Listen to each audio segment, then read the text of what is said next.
高考失利的我竟意外觉醒召唤异界传送门的能力，而我却毫不犹豫地主动上交给国家。只因门后原来是生化危机的事件，而我的任务却要消灭1000只丧尸以及10只舔食者和1只暴君。这任务对于游戏骨灰级玩家的我来说简直是小菜一碟。于是我便带着基础装备，满是兴奋地钻进传送门中。然而在亲眼目睹幸存者被丧尸分食的景象后，吓得我屁滚尿流逃了回来，太他妈吓人了。经过再三考虑后，现阶段只有依靠国家的力量才有可能完成任务。于是我决定把传送门上交给国家，当机立断来到派出所报案。当接待民警得知此事后，却把我当成精神病，以浪费警力为由要把我送进精神病院。万般无奈下，我只能拿出最有力的证据，随即大手一挥，一道淡蓝色的拱门悄无声息地出现在了房间之中。眼前的一幕让他们大跌眼镜，于是赶紧将此事层层上报。这也引来龙国高层的极度重视，并指派龙安局将我护送到一处隐秘的军事基地。此时基地内军队高层和专家组已经等待多时。小江同志，给你介绍一下，这位是基地的军事主官龙博文，这是张老王老都是科学院派过来的。既然人都到齐了，咱们就去会议室谈吧。在士兵的带领下，我们来到一处会议室中。小江同志，可以给我们演示一下你的能力吗？我点点头，一挥手，便在会议室中召唤出穿越门，瞬间淡蓝色的光芒映射在每个人脸上。张王二老被拱门所吸引，居然举着仪器一步步靠近。我缓缓开口，最好别进入拱门，里面是另外一个世界。听到这话，他二人也是冷静了一些。此时龙博文严肃地问道：小江同志，你可以给我们讲一讲这扇门的另一边到底是个什么样的世界吗？我深吸口气，整理了一下思绪。穿越门后是一个生化危机的世界，与游戏和电影里的情节完全一致。里面的幕后黑手公司泄露了生化武器，人类感染后变成了丧尸，同时也交代异界给我下发的任务。明白一切缘由后，基地高层决定，由于对那个未知世界还不熟悉，先派出一支小队进行侦查，等掌握更多的信息之后再决定如何行动。这次总共挑选了100名士兵，分为了2队，一队作为行动队，一队作为预备队，准备应对突发。至于我这次的任务就是开门，毕竟我可是关键人物，龙博文他们不会让我以身犯险。随着一切准备就绪，我右手一挥，陡然出现一扇5米左右的淡蓝色拱门。第一队准备进入，龙博文一声令下，50名士兵便有序跨入穿越门中，同时指挥中心的屏幕上便显示出一些画面，虽然比较模糊，不过依稀可以看出是在一家街边店铺中。这是之前我进入时的那家商店，只不过之前盘踞在里面的丧尸已经没了踪影。报告首长，我们已经进入生化危机的世界，这里似乎是一家商店，已确认店内安全。龙博文拿起通讯器说道：继续侦查任务，小心行动。在队长肖丽的指挥下，战士们分为了5个战斗小队，呈梯次队形行动着慢慢走出商店。商店外面看起来和普通街道没什么区别，唯一区别就是太安静了。1、2小队警戒，其余人放飞无人机侦查周围环境。随着肖丽的命令，身后的战士拿出数架无人机飞上天空，朝着不同的方向飞去。而就在战士们操作无人机时，一名负责警戒的队员开口：队长，有丧尸靠过来了。肖丽瞬间抬起枪口命令道：开火，不要让他们靠近。数名战士同时开火，把靠过来的几只丧尸瞬间打成筛子。与此同时，我脑海中响起一道提示音：丧尸击杀数+3，这让我暗松了口气。之前还担心任务是否要自己亲手完成，现在看来他们完成击杀也是算在任务中，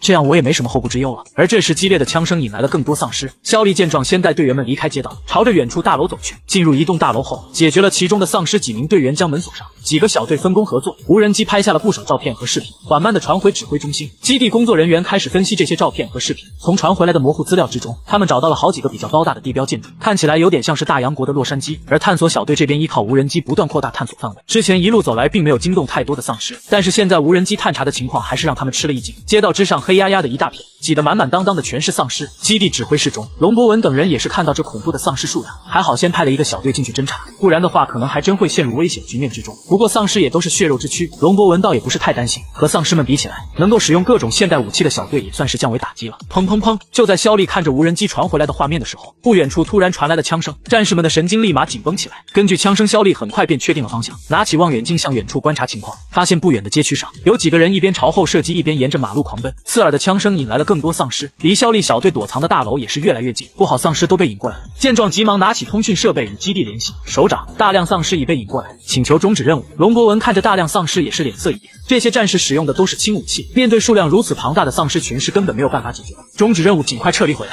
龙博文当即下达命令。肖丽这边也是第一时间动了起来，从事先预留好的通道来到大楼背面。另一边，那些幸存者在疯狂的逃命，他们在恐惧下不断射击着身后的丧尸，但最终却吸引来更多的丧尸。好在后面的一个胖子眼看丧尸越追越近，自己也跑不动，心一横，对着身边同伴的腿开了一枪，被击中的男人瞬间哀嚎瘫倒在地，没几秒钟便被丧尸扑了上来。该死的约翰，你干了什么？前面一个女人大喊着，而被称为约翰的胖子面色凶狠地说道：闭嘴！如果你不想变成他这样的话，眼看约翰已陷入疯狂，其他人也不敢再说什么。此时几人之间的距离也慢慢拉开，毕竟都已不太相信身边的同伴。肖丽等人也发现另一边出现的异样，不过他们也并没有心思去管，快点离开这个地方才是正事。看有无人机，突然幸存者中有人发现天上的无人机，这些幸存者好像是抓住了救命稻草一般，一边大声喊着，一边朝无人机的方向跑来，连带着他们身后的丧尸一起狂奔而来。肖丽看着挡在路上的丧尸，他们没有再躲避，而是直接射击。局势的变化也让指挥部中的人员心头一紧，如此多丧尸数量可不是闹着玩的。二队准备进入接应一队，龙博文当机立断下达命令，二队战士鱼贯进入穿越门依托商店构建防御，为一队留出了逃生通道。同时龙博文也做了第二手准备，如果这两个小队不能安全撤回的话，他得投入更多的战士实施援救。很快基地中拉响了警报，所有人员训练终止，进入待战状态。我的心也跟着悬了起来。此时肖丽小队终于看到熟悉的商铺，看到里面正在坚守的战友，肖丽小队加快行动，冲出背街，向店铺靠近，准备直接撤退。那些幸存者也是看到了他们，疯狂向店铺方向狂奔。顿时街道上忽然一声巨响，一个体系庞大的黑影轰然砸落在幸存者们的前面，巨大的声响也让肖丽回头看去。等到烟雾散去后，肖丽这才确认那黑影是什么东西。首长，是暴君，暴君出现了。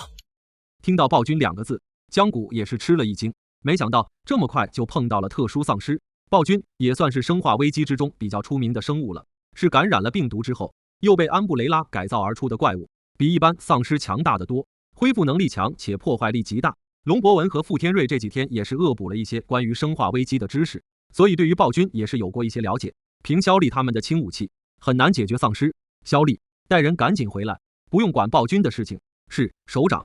听到了龙博文的命令，肖丽立马是带着人穿过拱门，而江谷也是在他们回来之后直接关闭了穿越门。回来的战士们并没有第一时间报告情况，而是在全副武装的医疗人员帮助下进行了一个全方位的消毒。毕竟是从生化危机的世界之中回来的，可能会携带病毒，所以还是要小心一些。他们是安全回来了，那些面对暴君的幸存者们运气可就没有那么好了，他们的武器对暴君来说只能是挠痒痒，而暴君轻而易举地干掉了他们，然后再盯着肖丽等人消失的店铺好一会之后才离开。毕竟以暴君现在的智力水平，是判断不了面前的这种情况的。看到肖丽等人安全回来，众人也是都松了一口气。江谷这边也是庆幸自己做了一个正确的决定，还好自己决定和国家合作，并没有拖大自己去完成任务。如果是自己在里面碰到暴君的话，恐怕连尸体都不会留下。在经过了反复且严密的消毒过程之后，肖丽等人终于是出来了。报告首长，任务执行完毕，请指示。龙博文拍了拍肖丽的肩膀说道，很好，下去休息吧，给你们放几天假。是，虽然这次进去的战士都是万中挑一的精锐，但毕竟执行的是前所未有的任务，龙博文还是准备让他们多休息休息，也好消化这次的任务。无人机之中的资料已经被全部取出，交给了分析员们开始分析。这次的侦查任务也是确定了一个基本事实，那就是穿越门的另一边真的是存在一个新世界。傅天瑞走到了江谷面前，对江谷笑着说道，江同志，我们要好好的感谢你，虽然现在还不知道具体情况是什么，不过我有预感，你所掌握的穿越门一定会给咱们国家带来数不尽的好处。听到傅天瑞的话，江谷反倒是有些不好意思了。副局长，我也没做什么，只是开了个门而已，主要的任务还是要靠战士们执行，我应该感谢他们才对。听到江谷的回答，傅天瑞和龙博文也是露出了满意的神色。经过这2天的相处，江谷给他们留下的印象还是十分不错的。虽然江谷掌握了如此重要的手段，但是并没有高人一等的姿态，也没有趾高气扬的提出什么过分的要求。傅天瑞这边收到的命令，不仅是要配合江谷完成任务，而且也要好好观察江谷，以防他有什么二心。毕竟以他现在所掌握的穿越门能力，如果真的想对龙国不利，也不是办不到的。特意把他安排在这个军事基地之中，也是有着防范之心的。这里是一个秘密的基地，没有多少人知道，而且相当于与世隔绝了。就算是基地之中出了什么事情，也可以把危机控制在基地之中，不会影响其他地方。如果江谷有什么二心，恐怕就走不出这个基地了。副局长，龙将军，你们以后就叫我小江或者江谷吧，我还是这么听着习惯点。江谷对俩人说道。龙博文点了点头，傅天瑞则是笑着说道，这样挺好，到了基地就是一家人，这样也亲切。就在几人闲聊的时候，一名战士走了过来，敬了个礼之后说道，报告，资料已经初步完成分析，走，咱们去看看这次带回来了什么有用的信息。几人一起朝着基地会议室走去。会议室的大屏幕上显示着这次无人机带回来的资料，无人机之中的资料比之前传输回来的要清晰不少，加上多架无人机组合起来的画面，足以拼凑而成一张大致的城市地图。资料分析的怎么样？傅天瑞询问分析团队。一个年轻的分析员站起来说道，根据照片和视频，我们确认了几个地表建筑，分别是联邦银行大厦、布拉德伯里大厦、格里菲斯天文台等。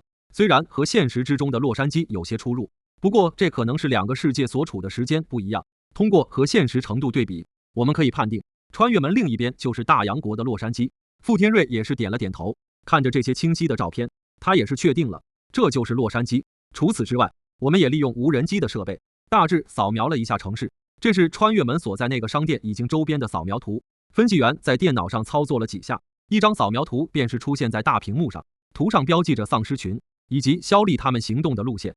江谷也是不得不感叹，科技发展的速度真快。除了数量惊人的丧尸，我们也发现了一些藏起来的幸存者，他们普遍分布在民居、商场和地下室之中。看着密密麻麻的丧尸群，会议室之中的众人也是头皮发麻。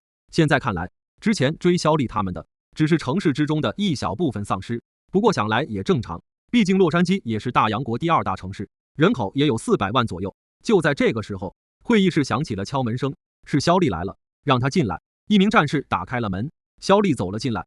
肖丽，说一下你们的发现，你们毕竟进去过。听到龙博文的话，肖丽也是回忆了一下，说道，整体的城市感觉区别不大，除了丧尸之外，就是感觉城市比较破败，而且水电都是已经停止了，加上一路侦查，很多商店都有被洗劫的迹象，所以我推断丧尸可能已经出现了一段时间。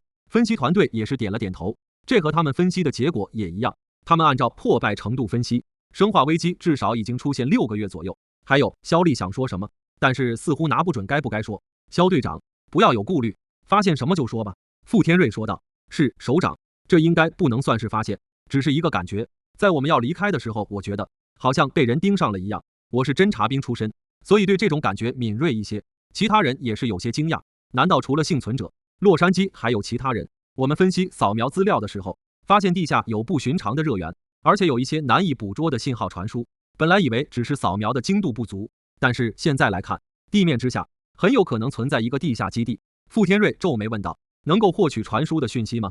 分析员摇了摇头道，不行，之前带进去的设备还不足以完全截获信号。肖丽，你先回去吧，好好休息，有任务会再告诉你们。是。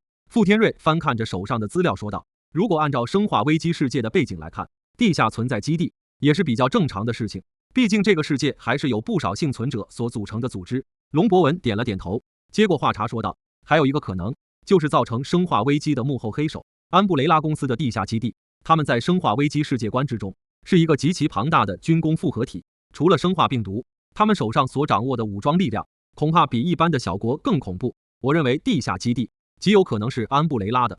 江谷也开口说道，安布雷拉在全球都有属于自己的公司、研究室和基地，洛杉矶是大洋国第2大城市，恐怕也是安布雷拉的重要据点之一。如果他们也加入进来，那我们面对的就不只是丧尸了，恐怕还得直面他们的武装军队。会议室之中的众人也都是同意江谷的说法。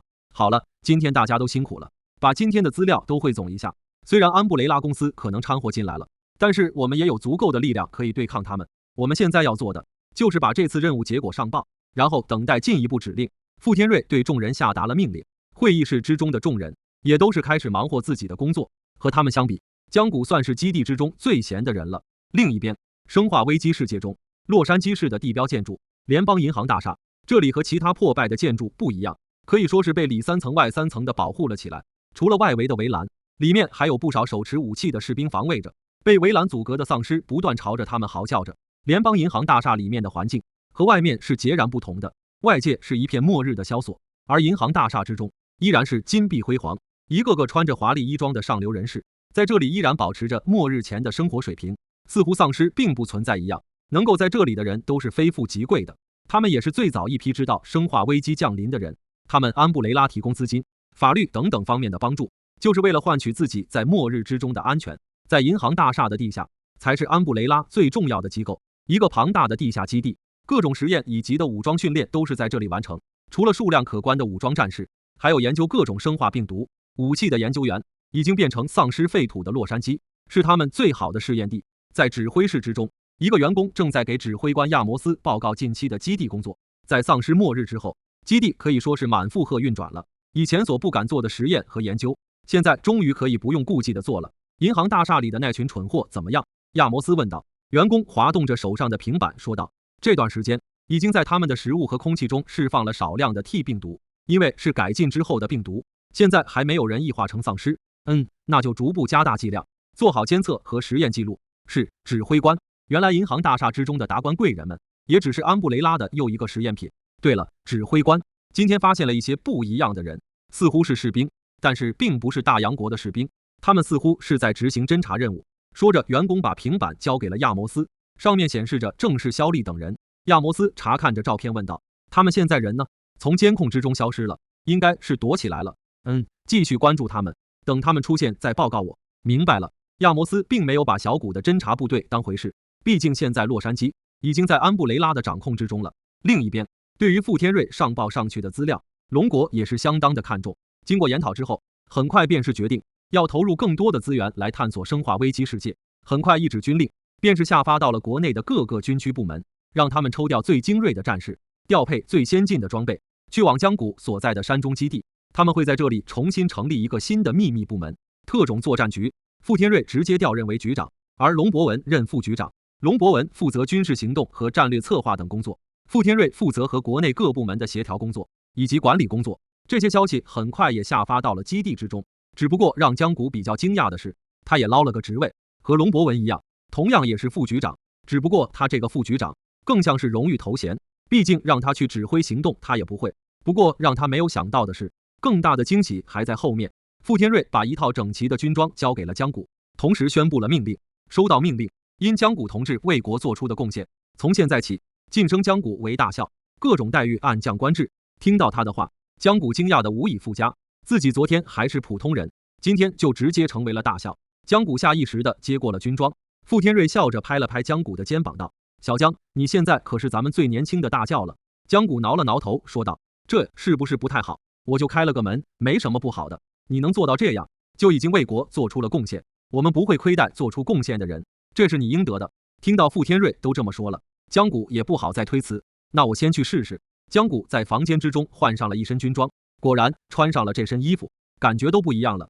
江谷也有些感叹，看见江谷换上了军装，傅天瑞脸上的笑容更甚，就连一向没什么表情的龙博文看着身穿军装的江谷，眼神也是柔和了不少。穿上了这身衣服，自然而然的就让人感觉亲切了不少。小江果然是一表人才啊！哈哈，傅天瑞带头鼓掌，江谷都有些不好意思了。好了，再好好休息一天，明天各大军区抽调的人员就该到了，到时候就是正式执行任务的时候了。江谷回到房间之中，心里还是久久不能平静，毕竟活了这么多年，还是第一次遇到这种情况。现在江谷在基地之中可以说是享受着等级最高的保护了，虽然这个基地知道的人都不多，但是江谷现在比大熊猫还稀罕，战士们基本是24小时轮岗保护他。平复了心情之后，江谷开始了休息。一觉醒来，已经是第二天早上。简单洗漱之后，江谷换上了军装，毕竟是在军事基地，还是穿军装最合适。刚准备好，便是响起了敲门声。江谷大笑，首长们已经在会议室之中等你了，我这就去。江谷这边穿戴整齐之后，便是前往了会议室之中。傅天瑞、龙博文以及一众参会人员都已经在会议室了，看到江谷也到了，会议也就正式开始了。各位，各大军区抽调的人员和武器装备都已经到了基地之中，上级的命令也已经下发了下来，准备正式进入生化危机世界，完成消灭丧尸的任务。傅天瑞通报了上级的命令，众人也都是有些激动，毕竟上次小队进入只是小打小闹，这一次的行动才是真正动手。江大校，我们这次需要把更多的武器装备带进去，请问穿越门可以继续扩大吗？一名参谋对江谷询问道。江谷点了点头，说道：穿越门可以继续扩大，不过现在穿越门的位置不好，必须要到一个更加空旷的地方才行。更换穿越门位置的话，我就必须进入生化危机世界才能办到。江谷话还没说完，傅天瑞第一个表达了反对。不行，这太危险了，绝对不行。毕竟江谷现在是掌握穿越门的关键人物，如果他在生化危机的世界中出了什么意外的话，之前做的一切努力都化为乌有了。龙博文也是一样的看法。江谷无奈地摊了摊手，说道：但是也没有其他的办法。现在穿越门的位置你们也知道，在一家街边商店里，如果大量的人员和武器装备进入的话，是根本不可能的。虽然傅天瑞他们都不想让江谷冒险，不过从现在的局面来看，还真没有更好的办法。那你不能第一批次进入，只能让先头部队寻找到合适地点，然后再派人保护你进去才行。而且在打开穿越门之后，你必须第一时间回来，那是自然，我也不会拿自己生命开玩笑。一番思考之后，龙博文给出了方案。仔细研究了一下方案之后，其他人也都表示同意。既然方案敲定了，接下来就要执行了。江谷和他们一起来到了基地之中训练场之上，这里已经被各类武器装备堆满了。江谷看着面前的训练场，有些傻眼了。昨天还空无一物的训练场地，现在摆放着数百辆坦克，以及数量不少的装甲车、步战车等。不远处的飞机场上还有数十架武装直升机，但最让他惊讶的还是停放在最后面的导弹发射车。要知道，这些东西他以前最多也就是在电视上面见到过，没想到自己有一天居然能近距离接触这些。不光是江谷，就连龙博文心情也是有些激动的，毕竟当军人的谁不喜欢这些真家伙？如果不是来不及，我连轰炸机和战斗机都申请了。傅天瑞笑着说道。好家伙，轰炸机都能调来，看来这位副局长虽然看起来斯文，骨子里还是铁杆的武斗派啊。这些都是要用在这次任务之中的吗？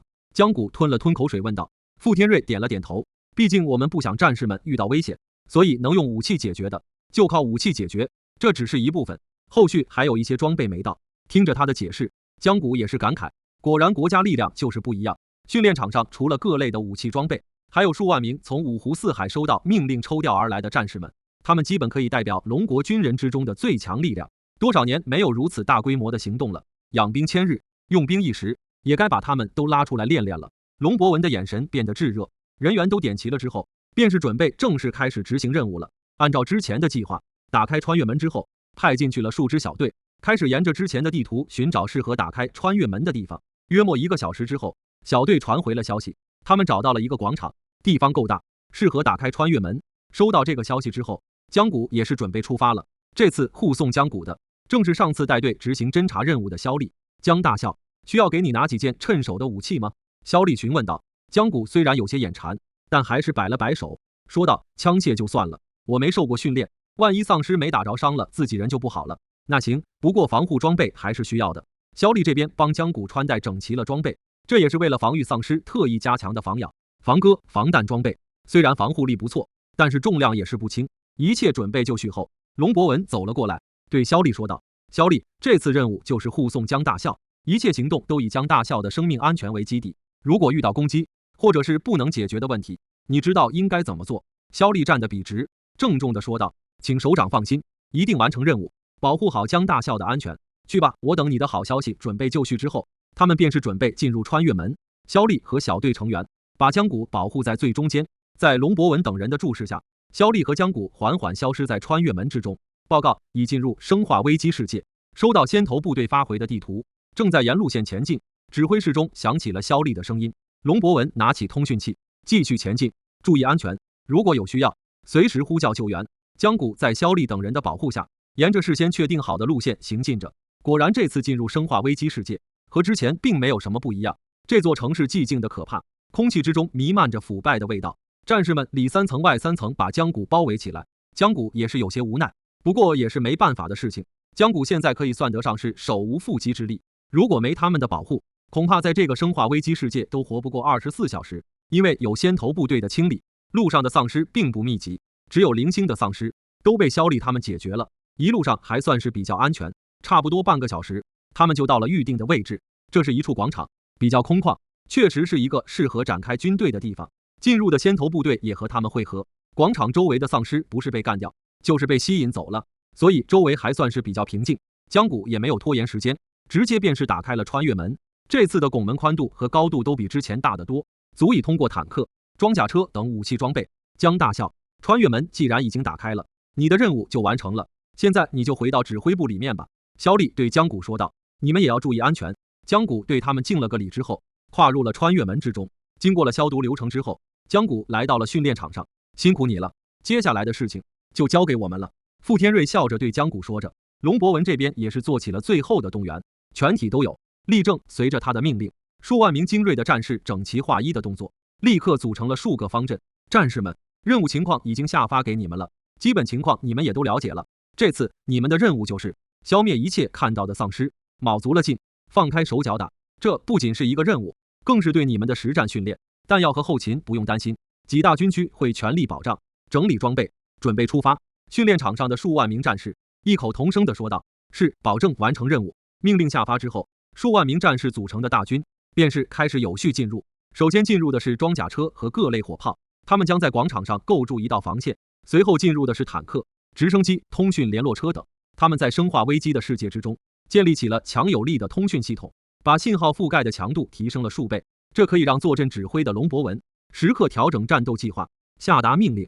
最后进入的便是火箭炮和导弹发射车这类大杀器了。很快，最后一名战士也消失在了穿越门之中。龙伯文拿起通讯器道：“各团通报情况。”很快，指挥部之中便是响起了回应：一团准备就绪，随时可以战斗；二团准备就绪，随时可以战斗；三团准备就绪，随时可以战斗；炮团准备就绪，随时可以战斗。开始构建梯次防御阵地，直升机执行前沿侦察任务。龙伯文下达命令，开始调动军队。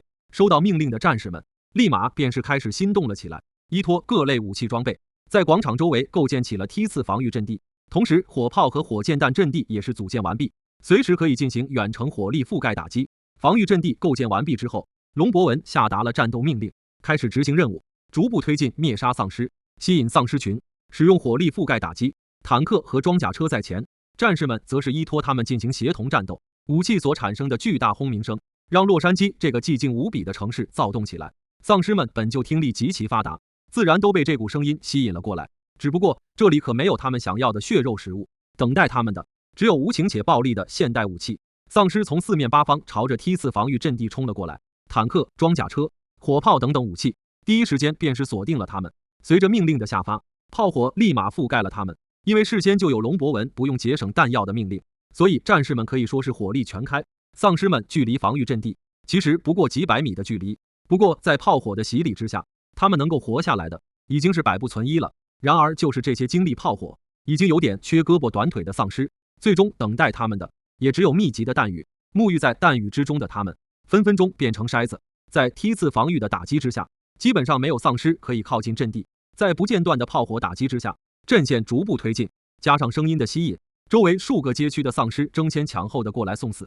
现代兵器 vs 血肉之躯的丧尸，这已经算是降维打击了。毕竟这些最基础的丧尸，除了恢复能力强点，也没有其他出众的能力。像影视作品之中那种丧尸淹没大军的情况，基本上不太可能在现实中出现。别说拥有火炮、坦克之类的大杀器，就是有了重火力武器，丧尸想要冲过现代军队的防线都很难。生化危机之中的丧尸之所以最后可以占据全球，一是因为过分的弱化了军队的力量，另外还有一个原因，就是安布雷拉公司的暗中推动。他们计划是用病毒来清洗并且重建世界，但是通过穿越门来这里的龙国战士们是完全不会被他们所掣肘的。战斗进行了数个小时，消灭的丧尸数量难以统计，当然火力全开之下的弹药消耗也是极为可怕，不过这早也是在预料之内的。报告首长，周围数个街区丧尸已经基本清理干净，请指示。指挥室之中响起了报告的声音，龙伯文松了口气，命令道：暂时休息，加固防线，把丧尸的尸体集中焚烧，不要留下隐患。是。指挥室之中其他人脸上也是有了笑容，紧绷的神经也是松了松。按照现在的局面来看，计划执行还是比较轻松的。这样下去，别说是完成江谷的任务，就是清理整个洛杉矶的丧尸也不是什么难事。第一阶段的试探任务算是结束了。面对丧尸，军队的优势还是极大的。江谷这边不断收到任务进度的提示消息。小江，你的任务完成了吗？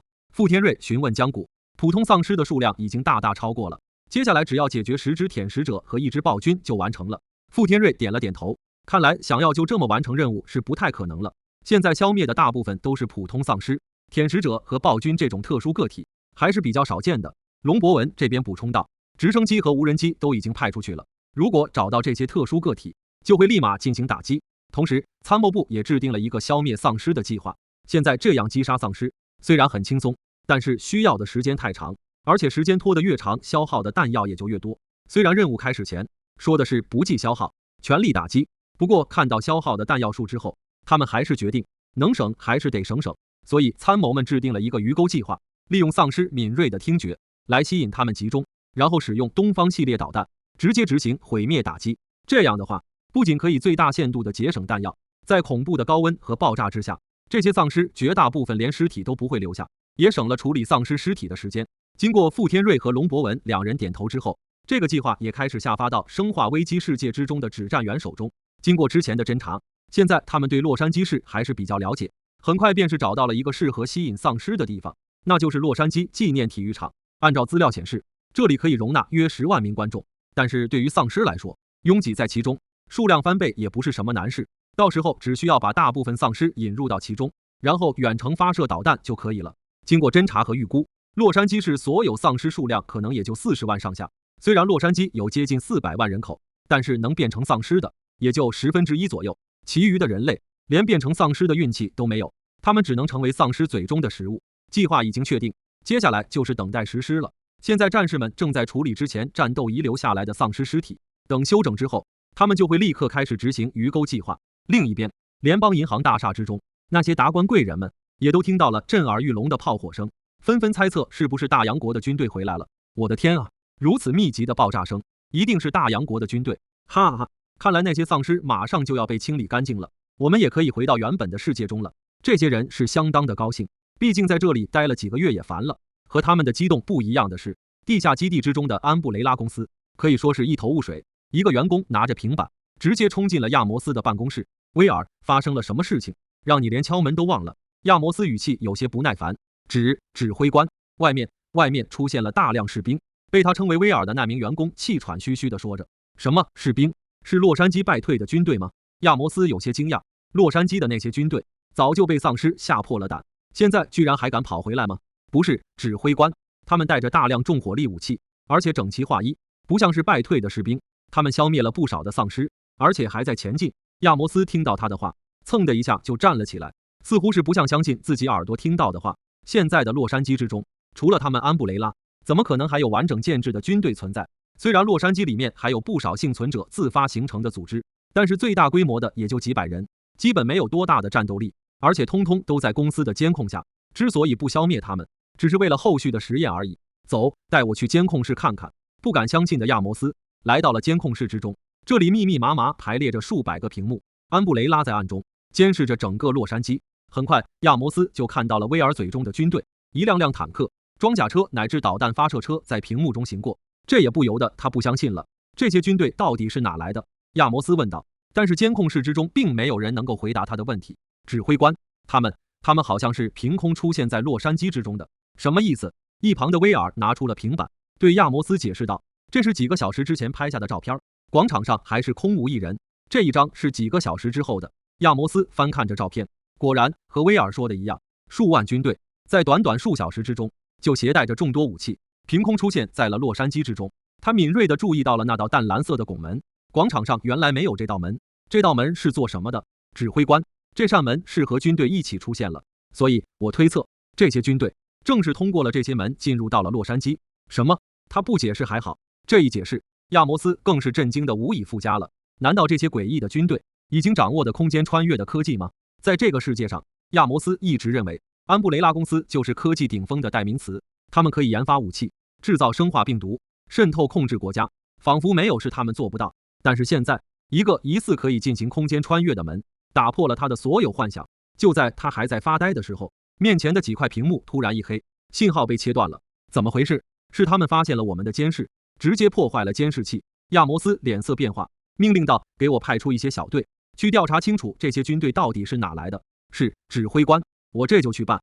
还有，必要的时候把那些楼上的蠢货也丢出去，试探一下那些军队。亚摩斯构思着自己的计划。就在亚摩斯吩咐手下去侦查消息的时候，龙博文这边也是收到了报告。报告首长，我们发现并摧毁了监视我们的设备，接下来行动请指示。龙博文思考了一下，接着命令道，派出信息部队开始追踪监视设备的，找到他们的源头。是，保证完成任务。傅天瑞对龙博文和江谷说道，现在监控洛杉矶的应该就是那个安布雷拉了。在这满是丧尸的城市之中，居然出现了监控设备，毫无疑问，在这个世界能做到这种事情的只有安布雷拉公司了。两人也都同意傅天瑞的看法。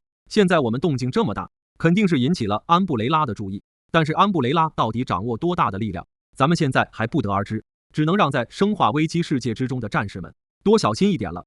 听到江谷的话，傅天瑞和龙博文也都点了点头。自从接到任务之后，他们都是恶补了一下关于生化危机的各种知识，对于安布雷拉的力量，他们也是有了一些了解。作为跨国集团和军工复合体公司，安布雷拉的整体实力已经超过一般的小国，他们麾下拥有训练经验丰富的军队，各种高精尖的武器装备，而且他们掌握的最恐怖的能力便是生物病毒。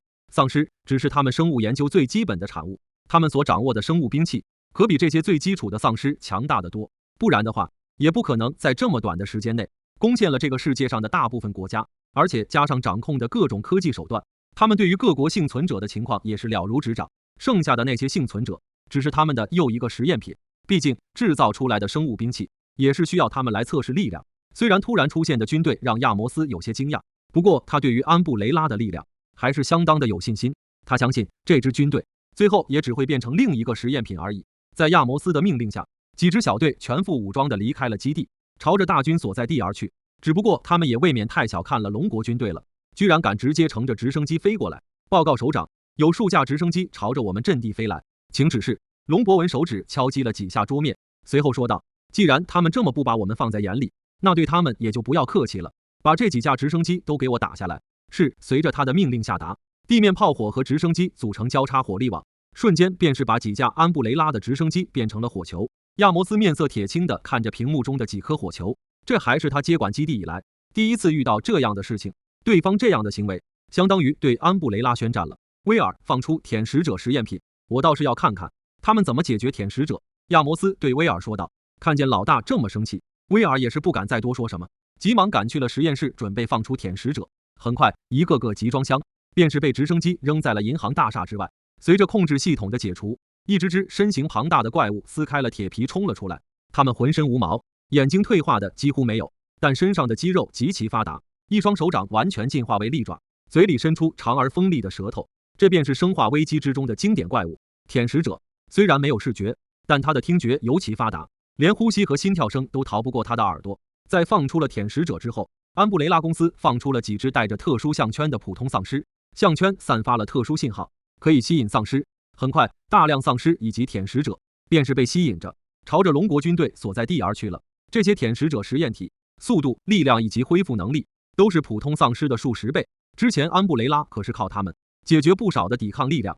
不过他们没有想到的是，这次龙国军队可是全副武装，早有准备。这些舔食者才出现没多久，便是被雷达和直升机给注意到了。报告首长，侦察到大量丧尸朝着阵地而来。根据资料显示，其中夹杂着不少的舔食者丧尸，他们速度极快。听着通讯器之中传来的报告，江谷心里也是有些紧张了。舔食者出现，代表真正的敌人来了。之前的丧尸只能算是开胃小菜，这才是正餐。龙博文拿起通讯器，沉声道，按照原本的计划行事，不要让舔食者靠近阵地。是，保证完成任务。很快，一架架直升机便是飞向了丧尸群，只不过他们并没有使用武器攻击。直升机下方出现了一个个音响，开始播放高频音。对于普通人来说，高频音并没有什么大的影响，因为大部分人类是听不见高频音的。但是对于舔食者这种听力极其发达的生物来说，这种声音对他们可以说是催命符了。只见一只只舔食者在高频音之下开始疯狂，有的甚至开始攻击身边的丧尸。高频音也阻隔了安布雷拉公司操控的讯号。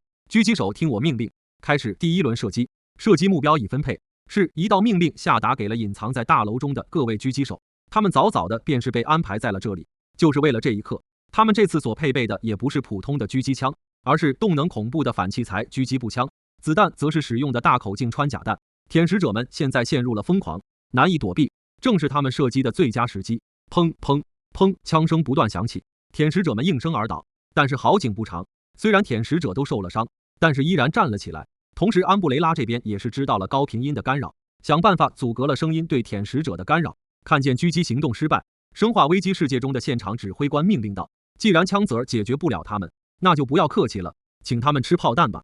是，随着命令，阵地上的火控系统完全开启，一瞬之间百炮齐鸣，炮火同时袭击了数条街道，密集的火力覆盖了街道上冲来的丧尸。受到重点关注的便是夹杂在丧尸群之中的舔食者，哪怕是舔食者被病毒改造，恢复力极强的身体，在轮番的炮火覆盖打击之下，也只能化为一滩烂泥。火炮的轰鸣声在街道上逐渐消失，为了以防万一，还是派出了直升机进行侦查。再三确定舔食者都已经被干掉了之后，他们才回到阵地。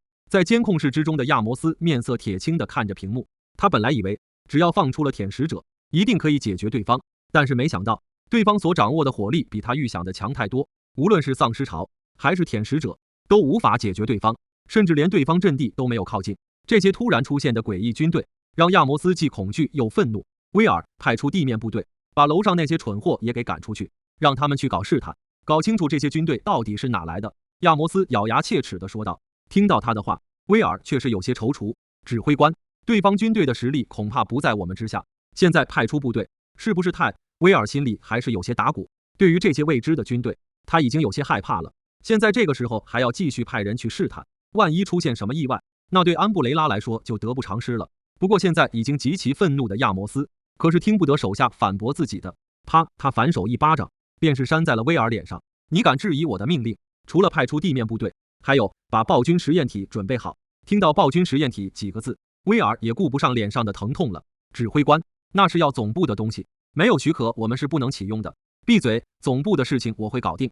如果继续让这群人在洛杉矶中肆意妄为，恐怕整个洛杉矶都要落入对方手中了。亚摩斯愤怒地吼道。看到他这个样子，威尔自然是不敢再多说什么了，快步离开了房间。报告首长，威胁已解除，舔食者已经全部消灭。听到通讯器之中传来的报告，指挥室之中的众人也都是鼓起了掌。面对舔食者丧尸，战士们干净利落地完成了任务。江谷这边也是已经收到了任务完成的提示，舔食者丧尸击杀数40，现在普通丧尸和舔食者的击杀目标已经都达到了，剩下的就只剩下暴君了。只要再解决了一只暴君，任务就彻底完成了。江谷也把现在的任务进度告诉了龙博文和傅天瑞，看来这些舔食者就是安布雷拉公司放出来的，看来他们已经感觉到威胁了。傅天瑞说着，江谷点了点头道，那是自然，我们的出现已经威胁到了安布雷拉的统治地位，还是让生化危机里面的战士小心一点，安布雷拉公司不会放弃的。龙博文点了点头，也是下达了一些警备命令。那现在就剩下了一支暴君就可以完成任务，我们要不要主动进攻？江谷询问龙博文两人。思考一番之后，傅天瑞还是放弃了主动攻击的计划。现在我们掌握的情报还不够多，既然安布雷拉已经注意到了我们，舔食者无法解决我们，他们一定还会有新招数的，我们还是按之前的预定计划执行，以不变应万变比较好。龙博文也是同意傅天瑞的计划，几人敲定了接下来的计划之后，便是开始执行了。数个小时之后，鱼钩计划正式开始执行。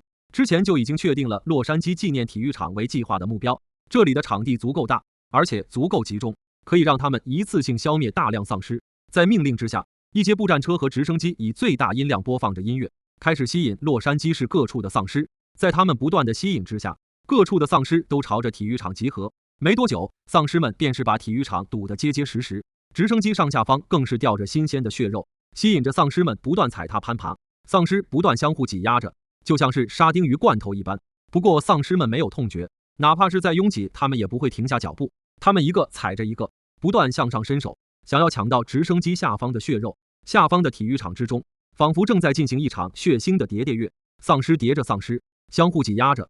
保守估计这一轮吸引过来的丧尸数量已经超过10万。任务完成，直升机返航。重复一遍，任务完成，直升机返航。直升机朝着远处飞去，丧尸们也追寻着直升机而去。只不过没等他们跑出几步，毁灭就降临了。龙博文下达了发射命令，2枚东方系列导弹从发射车上垂直发射，直接冲上了天空。在火控锁定之后，在空中一个摆尾，直接冲向了目标体育场。1枚导弹砸在中心，另1枚则是砸在稍稍旁边一些。轰！剧烈的爆炸声传出，一朵蘑菇云缓缓在体育场中升起，大量的丧尸都还没有反应过来，便是被爆炸高温化为灰烬。爆炸声让整个洛杉矶都为之一震，体育场附近的地面龟裂，爆炸掀起的烟尘覆盖了数个街区。曾经辉煌无比的纪念体育场只剩下了钢结构的废墟，而在体育场之中的丧尸基本被消灭殆尽，只有一些运气较好的外围丧尸还留着一口气。报告，导弹成功命中，预估丧尸消灭数超10万。指挥室之中又一次响起了掌声，龙博文一向冷静的脸上也出现也许激动的表情。虽然东方系列导弹的威力他是早有耳闻，不过一直没有机会见到，没想到有生之年居然能由自己下达发射命令，这对于一个投身军旅几十年的军人来说，怎么能不激动呢？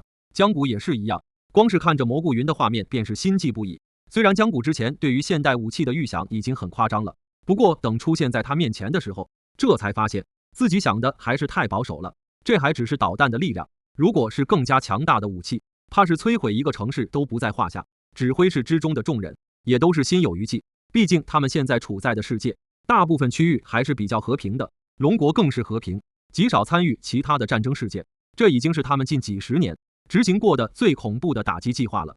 虽然针对的目标是丧尸，但也让他们心里久久不能平静。这次解决了数十万丧尸，还省去了不少后续的清理工作，再如法炮制几次，就可以基本消灭洛杉矶中的大部分丧尸了。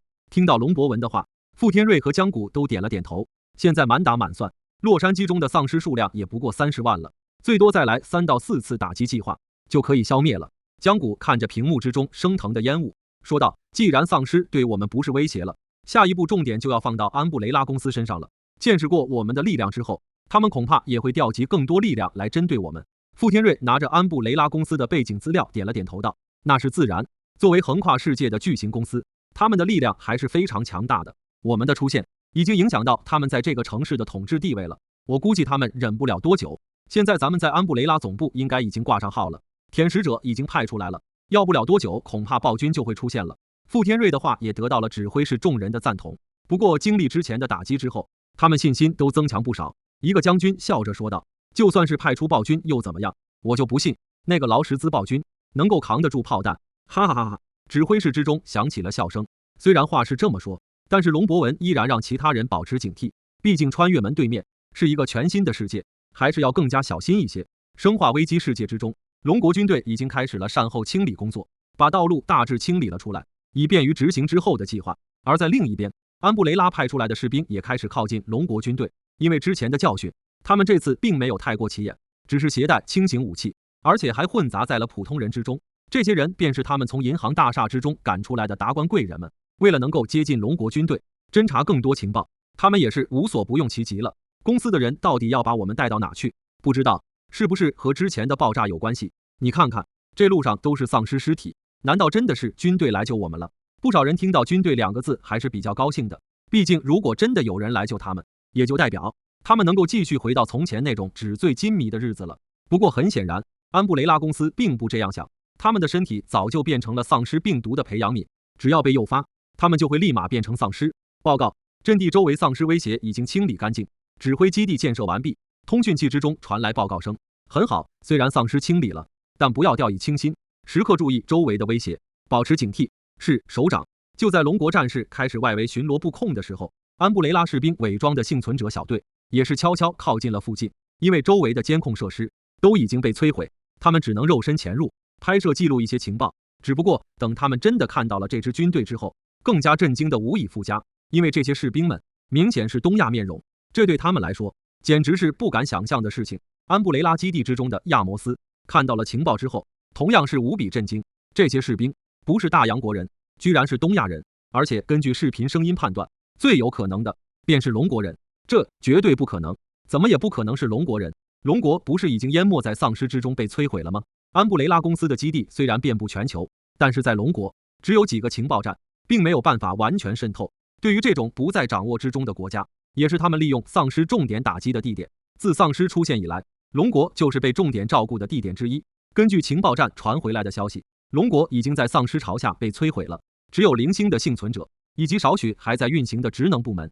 但是为什么现在他们居然在洛杉矶市见到了如此规模的龙国军队，甚至对方还掌握了传送门一类的科技，能够跨越大洋，直接进入到城市之中？难道龙国被摧毁只是错误情报？他们只是欺骗了公司，把国家转移进入地下，而且还掌握了公司都未曾掌握的先进科技。亚摩斯的脑中出现了无数种可能，毕竟关于龙国的传说，他以前听说过很多。难道对方真的掌握了那些传说之中的奇妙力量吗？而且亚摩斯脑中还有更多的疑惑，龙国军队是为什么要来到洛杉矶，并且大肆消灭丧尸，到底是为了达到什么目的？亚摩斯拿起通讯器下达着命令，想办法利用幸存者身份进入龙国军队驻地，搞清楚他们来这的目的，进一步配合公司对他们的攻击。通讯器那边很快便是传来了回应声，是保证完成任务。听着这话，亚摩斯愣住了，虽然也是英语，但这样回答明显不是公司士兵的风格。你到底是谁？通讯器之中再次传来的回应，这次语气更加强硬。我们是谁？你马上就会知道，在你的基地里准备好，我们马上就会上门做客。说罢，通讯器之中只剩下蜂鸣声。很显然对方摧毁了通讯器。亚摩斯面色铁青，要是到现在他还不知道对方是谁，他就是蠢货了。刚才和自己对话的明显就是龙国军队，自己派出去的小队恐怕已经成了对方的俘虏了。就在亚摩斯气急败坏的时候，另一边他们伪装的幸存者小队已经被龙国战士们押送到基地中了，身上的武器自然也是被扒了个干净。只能说他们是太不小心了，也可能是安布雷拉公司在他们心中太强大了，太过于轻视龙国军队了。他们在靠近基地的时候就已经被发现了，那时候就已经有战士盯上了他们，更别提他们之后还给公司传送了情报。在情报传输之后，立马便是被包围了起来。一开始他们还想伪装成幸存者，直到他们身上的武器还有通讯工具被搜了出来，面对数倍于他们的龙国战士，他们也只能十分顺滑的投降了。很快他们便是被押送到了指挥官武强的面前。在进入基地之中后，这些安布雷拉的士兵也是相当惊讶，他们没想到这么短的时间内，这里居然就建立起来了一个这么完备的基地，而且其中的重火力排列有序，外围的巡逻人员分工明确，怪不得能够第一时间发现他们的踪迹。不过就算是这样，他们面对武强依然是十分的高傲。你们来这里到底是想做什么？武强开口用带有口音的英语问道。领头的安布雷拉士兵十分的不屑，甚至竖起了中指做挑衅。周围的战士看到他们这个样子，也都是有些气愤。如果不是有命令，他们可能早就动手了。武强还是保持着相当的冷静，把这些事情上报给了龙博文首长。情况就是这样，后续我们应该怎么处理他们？龙博文这边也和傅天瑞商量了一下，我看咱们也不用太过于顾及了。按照资料上的来看，这些安布雷拉的成员都不是什么好东西，放在我们的世界之中，他们就是一个个罪犯，对他们不用太客气，可以使用一些激进手段。听到他的话，傅天瑞也是点了点头，对他们不能太手软，让武强把普通幸存者和安布雷拉士兵区分开，分别审问，把情报撬出来。武强这边收到了命令，也是松了口气。虽然龙国一向是优待俘虏的，但是面对安布雷拉的士兵，他实在是没有这个心思。毕竟这些人可是几乎毁灭了这个世界。在按照命令把普通幸存者和士兵分开之后，开始了审问。那些普通幸存者审问十分顺利，只不过他们都是一些脑满肥肠之辈，知道的事情并不多，有些人甚至还以为是安布雷拉公司保护了他们。武强的重点还是放在了安布雷拉士兵的身上。再给你们最后一次机会，你们的基地在哪？武强询问着面前的士兵。哈哈，黄皮猪，我才不会告诉你们，等到公司的大军来了，你们就会像蚂蚁一样被碾死。他们丝毫不把武强放在眼里。武强也没有废话，拔出腰上的手枪，对准一名士兵的腿便是开了一枪。砰啊，我的腿，该死的！枪声之后随之而来的是惨叫声。你们的基地在哪？武强面无表情地把枪对准了第二名士兵。没等他说话，武强又开了第二枪，子弹贯穿了第二名士兵的大腿，紧接着手枪对准了第三名士兵。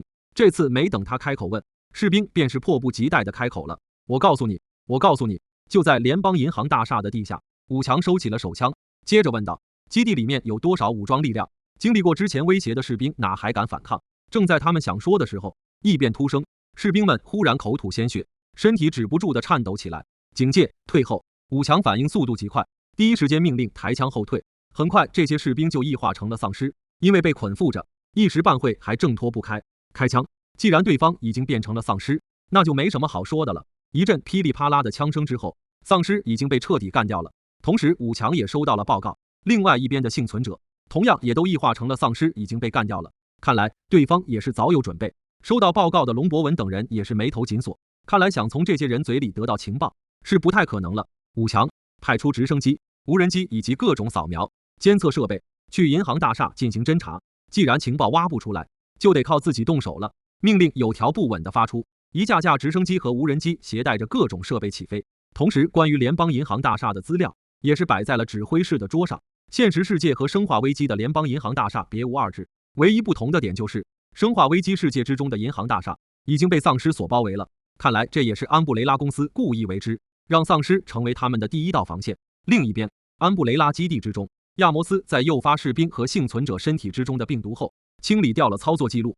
毕竟士兵们要是知道自己身体之中也蕴含着丧尸病毒，恐怕基地内部都会出问题。面对龙国军队，常规的手段已经对抗不了了。亚摩斯联系上了安布雷拉总部，大致情况就是这样。洛杉矶分部常规力量无法解决龙国军队，理事长大人，分部请求解禁暴君实验体的使用权限。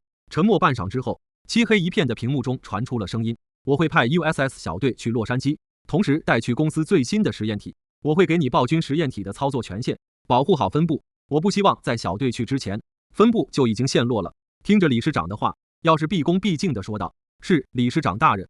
随后通讯终端，亚摩斯叫来了威尔说道，授权已经拿到了，准备启用暴君实验体，一直缺少合适的试验场地，现在正好可以用来测试了。亚摩斯说到暴君的时候，眼睛里闪烁着疯狂的光芒。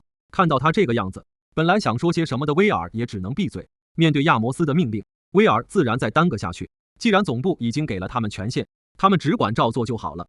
作为基地主要的研究人员，威尔自然知道，现在暴君的实验体远没有达到可以进行使用的地步。除了本身力量的限制，还有一个更重要的缺陷，那就是暴君并不是完全听从命令，万一放出来，那可是相当的危险了。坐上电梯，威尔来到了基地最下方的冷冻舱，在平板上操作之后，解除了冷冻的程序。一个身高2米、浑身肌肉膨胀的庞然怪物从冷冻之中缓缓苏醒过来，眼睛也开始散发淡淡的红色光芒，把实验体的监测设备和武器都给安装上去，马上就要完全苏醒了。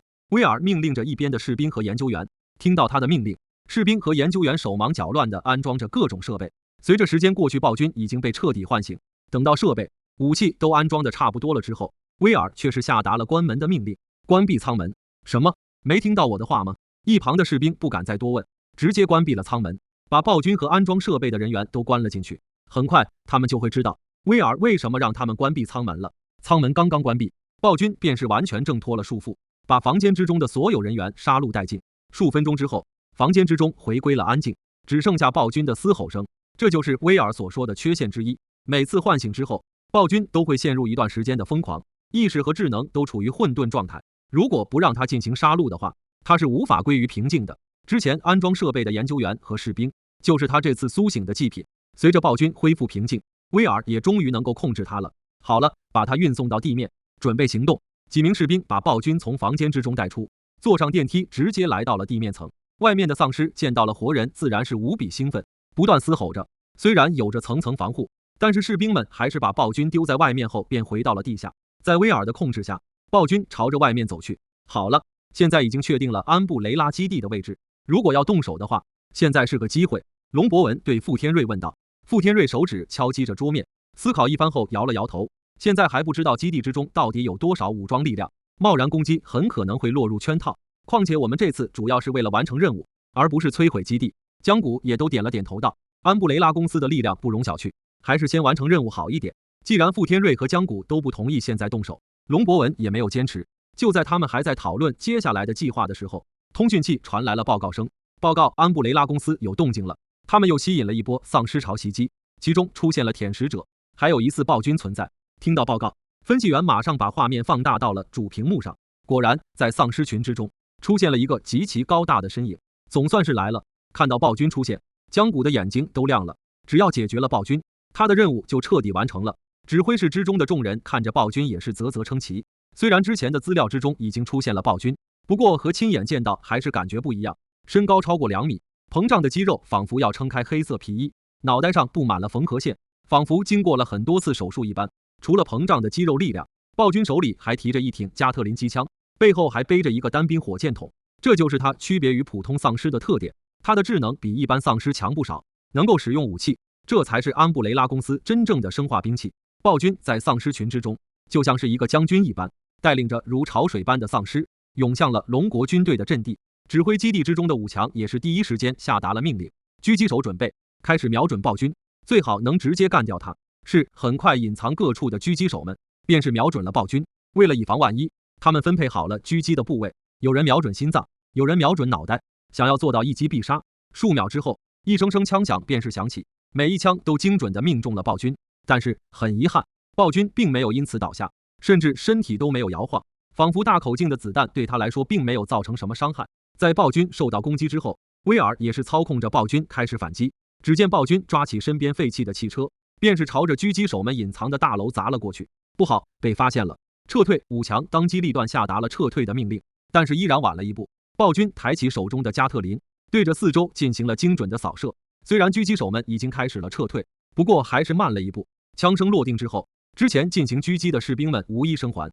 这突然的牺牲让众人都是没有反应过来，指挥室陷入了一片寂静之中，因为他们之前的行动太顺利了，基本上没有伤亡。没想到打击来得这么快，武强全力开火，不要省炮弹，火炮、坦克，给我用火力覆盖暴君，记住不要让他靠近穿越门。龙博文是第一个反应过来的，向武强下达了命令。是，首长，保证完成任务。武强也是恢复了镇定，开始了指挥。很快阵地上便是响起了密集的炮火声，完全覆盖了暴君及其周围的丧尸群。江谷这还是第一次面对伤亡，表情有些恍惚。傅天瑞拍了拍他的肩膀作为安慰，伤亡是避免不了的，各自尽责任就好，任务结束后会带他们回家。江谷也是深呼吸了几口气，稍稍平复了情绪。龙博文作为军事主官，也是做着各种各样的准备。基地之中剩余的战士们也是在穿越门附近做好了战斗准备。虽然穿越门不经过江谷许可就是单向密封的，不过龙博文还是选择小心一点为好，毕竟这边是龙国的现实世界，他不敢拿这个做赌注。龙博文为了保证绝对的安全，甚至想要江谷直接关闭穿越门，这也是最安全最保险的做法。但是经过整个特种战斗局的讨论，最终还是没有这样执行，毕竟现在局面还在掌控之中，穿越门另外一边的情况也没有到最危险的时刻，那边的龙国战士依然在和丧尸群以及暴君战斗。这时候关闭穿越门，等于是切断了两边的通讯，对于士气也是一个很大的打击。所以终于傅天瑞还是决定相信龙国战士们。而在生化危机的世界之中，龙国阵地上百炮齐鸣，如同离地一般轰击着街道的每一处，企图在暴君接近之前就把它化为灰烬。在阵地上，东方系列导弹发射车也已经准备好了，如果第一轮炮击并没有解决暴君的话，武强会毫不犹豫地使用导弹，炮火把整个天空都照亮了。巨大的轰鸣和爆炸声充斥在耳边，持续一段时间之后，炮火声逐渐退去，街道上满是弹坑，地面仿佛都向下沉降了不少，到处都是被烧焦的丧尸残肢以及炸翻的泥土。原本如同潮水一般的丧尸群已经消失不见。为了确认暴君的情况，3架直升机组成编队朝着暴君所在地飞去。原本他们认为如此密集炮火应该能够把暴君轰成烂泥，但是没想到的是，暴君居然从丧尸的碎肉之中站了起来。原本束缚他肌肉的黑色皮衣已经彻底烧毁，现在他的肌肉仿佛变得更加膨胀，虽然身上有多处灼烧的痕迹，但是正在以肉眼可见的可怕速度恢复。暴君也注意到了直升机，本来想使用背后的火箭筒进行攻击，但是在之前的炮火袭击之中，火箭筒已经被损坏了。见到这个样子，直升机驾驶员在报告情况之后，急忙朝着阵地飞去。武强盯着屏幕，在直升机回到安全距离之后，他立马下达了命令，锁定目标，导弹发射。是面对这个恐怖的怪物，武强是不敢再有留手。在信息系统的辅助锁定之下，东方导弹直接命中了暴君，在暴君的头顶上开始了训爆。虽然威尔想要操作暴君躲开，但是在导弹恐怖的高温下，一切都是徒劳的。数秒之后，他手中的控制系统便已经显示丢失信号。很快这个事情也已经报告给了亚摩斯。亚摩斯无力地瘫倒在了椅子上。作为安布雷拉分部指挥官的他，还是第一次遭受到如此打击。现在看来，想要靠洛杉矶分部解决对方是压根不可能的，就连暴君实验体都靠近不了对方分毫，只能等待总部的支援了。而在另一边，武强则是派出了直升机和无人机去查看情况，再一次的确认暴君已经死亡，同时在爆炸原点把剩余的暴君身体组织取了回来。虽然只剩下了1/3的小腿，不过这也是难得的研究材料。很快便是在生化危机的基地之中建立了实验室，开始对暴君身体组织开始检测研究。之所以不运送回现实世界，也是为了保密和安全。等获得足够的研究成果之后，再送回现实世界更发达的实验室也不晚。江谷这边在暴君死亡之后，也是终于得到了任务完成的提示消息。丁，位面任务已完成，任务奖励已经下发至您的随身空间之中。完美 T 基因强化液，安布雷拉公司所制造的基因强化液，和宿主细胞融合后，大幅度提升身体各项机能，获得除非致命伤外的极强恢复力，完美品质，不含湿化副作用。注意，随身空间是宿主本人的私人空间，只有宿主可调用。当前任务已经结束，3天后将会公布下一阶段任务。收到提示音的江谷也是松了口气。副局长，龙将军，我这边已经收到提示，任务完成了。整个指挥室之中都响起了热烈的掌声。这几天实在是让他们太紧张了，精神都是紧绷的。现在任务完成了，他们也终于可以松松紧绷的弦了。欢呼之后，龙博文也是把任务完成的消息告诉了武强。任务已经完成，武强，不过你们不能放松警惕，对安布雷拉公司进行布控，监视他们一举一动。是，请首长放心。还有，把那几名战士的遗体尽快收敛送回来。说到这里，龙博文声音明显沉重了一些。首长，我会带他们回家，后续的收尾工作就简单了不少。安布雷拉公司经历之前的打击，也不敢轻举妄动。几名战士的尸体也已经送回到基地，在消毒之后，进行了简单的葬礼。因为这次任务的特殊和保密性，死亡消息只能保密，就连他们的家人，短时间之内也不会知道。好了，大家也劳累了几天，接下来就好好休息一下吧。在葬礼之后，傅天瑞也是给大家放了假，虽然精神上有些疲惫，但是江谷还有更重要的事情要做，那便是使用完美 T 基因强化液这件东西的存在。他没有告诉傅天瑞他们，这也是有着江谷自己的考虑。穿越门带来的变数太多，他必须拥有一些自保能力。从随身空间之中取出了基因强化液，透明的针筒之中装载着的是清澈的蓝绿双色液体，几次深呼吸之后，江谷用力把针筒扎进了自己的脖子里，随后把其中的液体都注射进入了身体。本来以为会有什么翻天覆地的变化，但是等待了几分钟，江谷并没有什么异样。就在他感觉奇怪的时候，皮肤突然变得赤红，身体之中仿佛出现了一个火球，炙烤着他的五脏六腑。而下一秒，身体又如坠冰窟，寒冷包裹着身体。接下来的时间，江谷的身体不断在冰火两重天之中反复，虽然痛苦，但是他可以感觉到自己身体的变化。原本松松垮垮的衣服被肌肉完全撑起，他甚至可以听见自己身体之中传来细碎的破裂声，仿佛细胞正在破碎，然后重组成为更强大的存在。这个过程持续了约莫半个小时，江谷这才恢复正常。挣扎着从地上站起之后，江谷都有点不敢相信镜子之中的人是自己。这还是我吗？镜子之中出现的江谷，肌肉已经撑起了衣服，显得十分紧凑。江谷脱下了衣服，出现的是如同岩石般轮廓明显的肌肉，手指划过身体，肌肉给他的感觉不像是生物组织，而是拥有着钢铁一般的触觉。江谷在镜子前全方位的欣赏了一下自己的肌肉，怪不得那么多人喜欢肌肉男，看起来确实相当帅气啊。他也没想到自己这么一个四肢不勤的人，居然有一天也能拥有8块腹肌。除了外表的改变，江谷也感觉到自己的力量比之前增强了数十倍不止。在冷静了之后，江谷洗了个澡，好好的放松了一下。随着身体的逐渐适应，如同钢铁一般坚硬的肌肉慢慢放松了下来。不过只要江谷心念一动，肌肉便是可以瞬间变为坚硬如钢铁的状态。随后江谷也是在房间里好好的休息一晚，毕竟这几天也是让他累得够呛。一夜无事，江谷好好的睡了一觉。傅天瑞他们也没有打扰江谷，生化危机世界之中的工作还在继续做下去，只是不太需要江谷的辅助了，所以他们也就给江谷放了一个假。经过傅天瑞和龙博文的同意，江谷可以离开基地去散散心。虽然明里暗里还是有着不少的安保人员，但是江谷也是可以接受了。除了他本人，就连江谷的父母以及一些亲戚，现在周围也都是安排了不少的安保人员。龙博文曾经提出，为了安全，应该把他的父母都接来基地。不过这个方案江谷和傅天瑞都没有同意，毕竟这样的动静太大，反倒会引起一些人的关注。经过研究决定，最后还是由龙安局来负责他们的安全保护。在换了身便服之后，江谷和安保人员驱车离开了基地，在山里兜兜转转了几个小时，这才开出了大山。这个基地的位置果然是隐秘，如果不是有人带路的话，外人恐怕连基地的边都摸不到。因为只有几天的休假，所以江谷也没有去太远，就在最近的市区里转了转。不过突然闲下来的江谷反而是不知道该做些什么了。之前满脑子想的都是怎么完成任务，现在倒是迷茫了。路过商场，看见其中的奢侈品商店，江谷直接大踏步的走了进去。要知道这里以前都是江谷看都不敢看的地方，但是现在有了龙国兜底，他可以闭着眼睛走进去。之前傅天瑞曾经说过，以后江谷所有的正常花销都由龙安局负责，这是龙国对他一点微不足道的奖励。这也代表着江谷以后再也不需要在钱上面发愁了。江谷在奢侈品店之中穿梭着，那些数万乃至数十万的奢侈品衣服，江谷闭着眼拿。以往从不敢进去的星级餐厅，江谷进去也都是直接炒一本，什么鱼子酱、白松露不断往桌子上，虽然点得多，但是江谷也都没有浪费。经过基因液改造强化的话，无论吃多少东西都会被分解吸收。江谷十分满意的打了个饱嗝，虽然相当的不雅，不过面对江谷这种神秘富豪，没人敢指指点点。这些菜的味道虽然不错，但是江谷想念的还是家里的菜。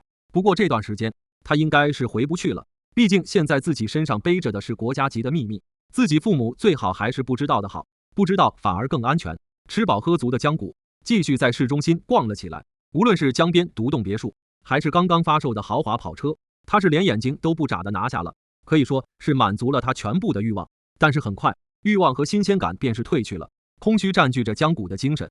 曾经这些无比吸引他的东西，在获得之后仿佛都失去了吸引力，因为他太容易太简单的就获得了这些东西，反倒是觉得没有意思。他现在倒是能够理解一些富豪为什么会喜欢各种极限运动了，因为对于他们来说，金钱已经成为了数字，增减只是纸面游戏罢了。对于他们来说，已经是没有多大兴趣了，只有各种挑战生理极限的运动才能调动起他们的荷尔蒙。感觉索然无味的江谷很快便是回到了基地之中。看到江谷这么快就回来了，傅天瑞和龙博文倒是有些诧异。江大校怎么这么快就回来了？有什么事？傅天瑞询问道。江谷则是摆了摆手说道，没什么事，就是感觉太无聊了。以前最想过的就是这种衣食无忧，不用为金钱发愁的日子，但是真的过上了，才知道没意思。听到江谷有些垂头丧气的样子，俩人都是有些憋不住笑。虽然掌握了穿越门，但是看来这位江大校也还是一个烦恼颇多的年轻人。那你还有什么想做的事情？只要我们能够办到，一定办到。听着傅天瑞的话，江谷好好的琢磨了一下之后说道：这么说的话，我倒是有个想做的事情。之前一直答应带我爸妈旅游，一直没时间。接下来几天，我想带他们去玩玩，毕竟好久没见了。江谷试探的说道，毕竟他也不知道自己这个要求能否得到允许。傅天瑞俩人倒是有些惊诧了，他们还以为江谷会提出什么过分的要求，都已经做好心理准备了，但是没想到只是这么一个简单的要求。如果要求只是这样的话，他们也没有理由不满足了。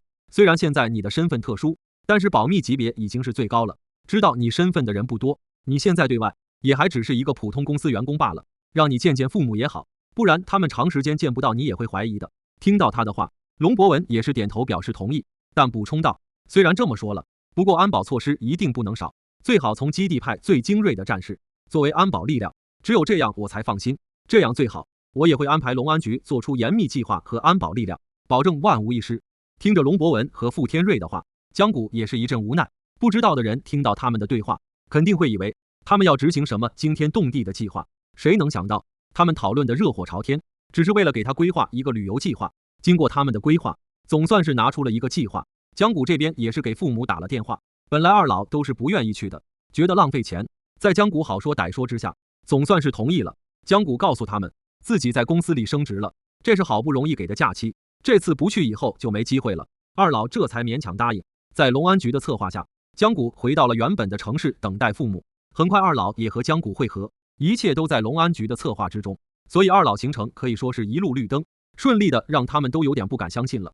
虽然说是来旅游的，但是他们带着大包小包的，全部都是给江谷带的东西，吃喝穿用全都有。江谷也是一阵无可奈何，只能是全盘接受，不然的话得被唠到死。这次见面，面对江谷的变化，他们还是比较惊讶的。本来瘦干干的孩子，突然变得这么强壮了。江谷只能推说在公司一直在运动。第一天，二老还是比较心疼江谷的，毕竟这么久没见面了。但是到了第二天，情况就大不一样了。自己老妈话锋一转，便是从工作转移到了江谷的感情生活上面，给江谷进行了一场面对面的催婚教育。还好龙安局安排的旅游团救了他一命，不然得被唠到死。因为休息的时间并不多，旅游的地点也就在城市周边，虽然不是什么热门的景点，但是对于前半辈子先有旅游的二老来说也算是不错了。他们一高兴，也就顾不上给江谷催婚了。只不过江谷在旅游团之中可是看到了不少熟人，整个旅行团都是龙安局的人，其中的老人都是龙安局一些退休的职工，而带队的几名导游则是龙安局精锐的安保人员。除了这些明面上的人员，江谷发现在周围还有不少跟着他们的人，估计就是基地里面派出来保护他们的战士了。如果是以前，江谷肯定是发现不了他们的。不过经历过基因液改造强化之后，他的感官敏感度增强了数十倍不止。虽然他们伪装得很好，江谷依然可以感觉到一些异样。不过也正是有了他们，江谷才安下心来。为期2天的旅行很快便是结束了。二老走的时候还恋恋不忘催婚，江谷也是无奈至极。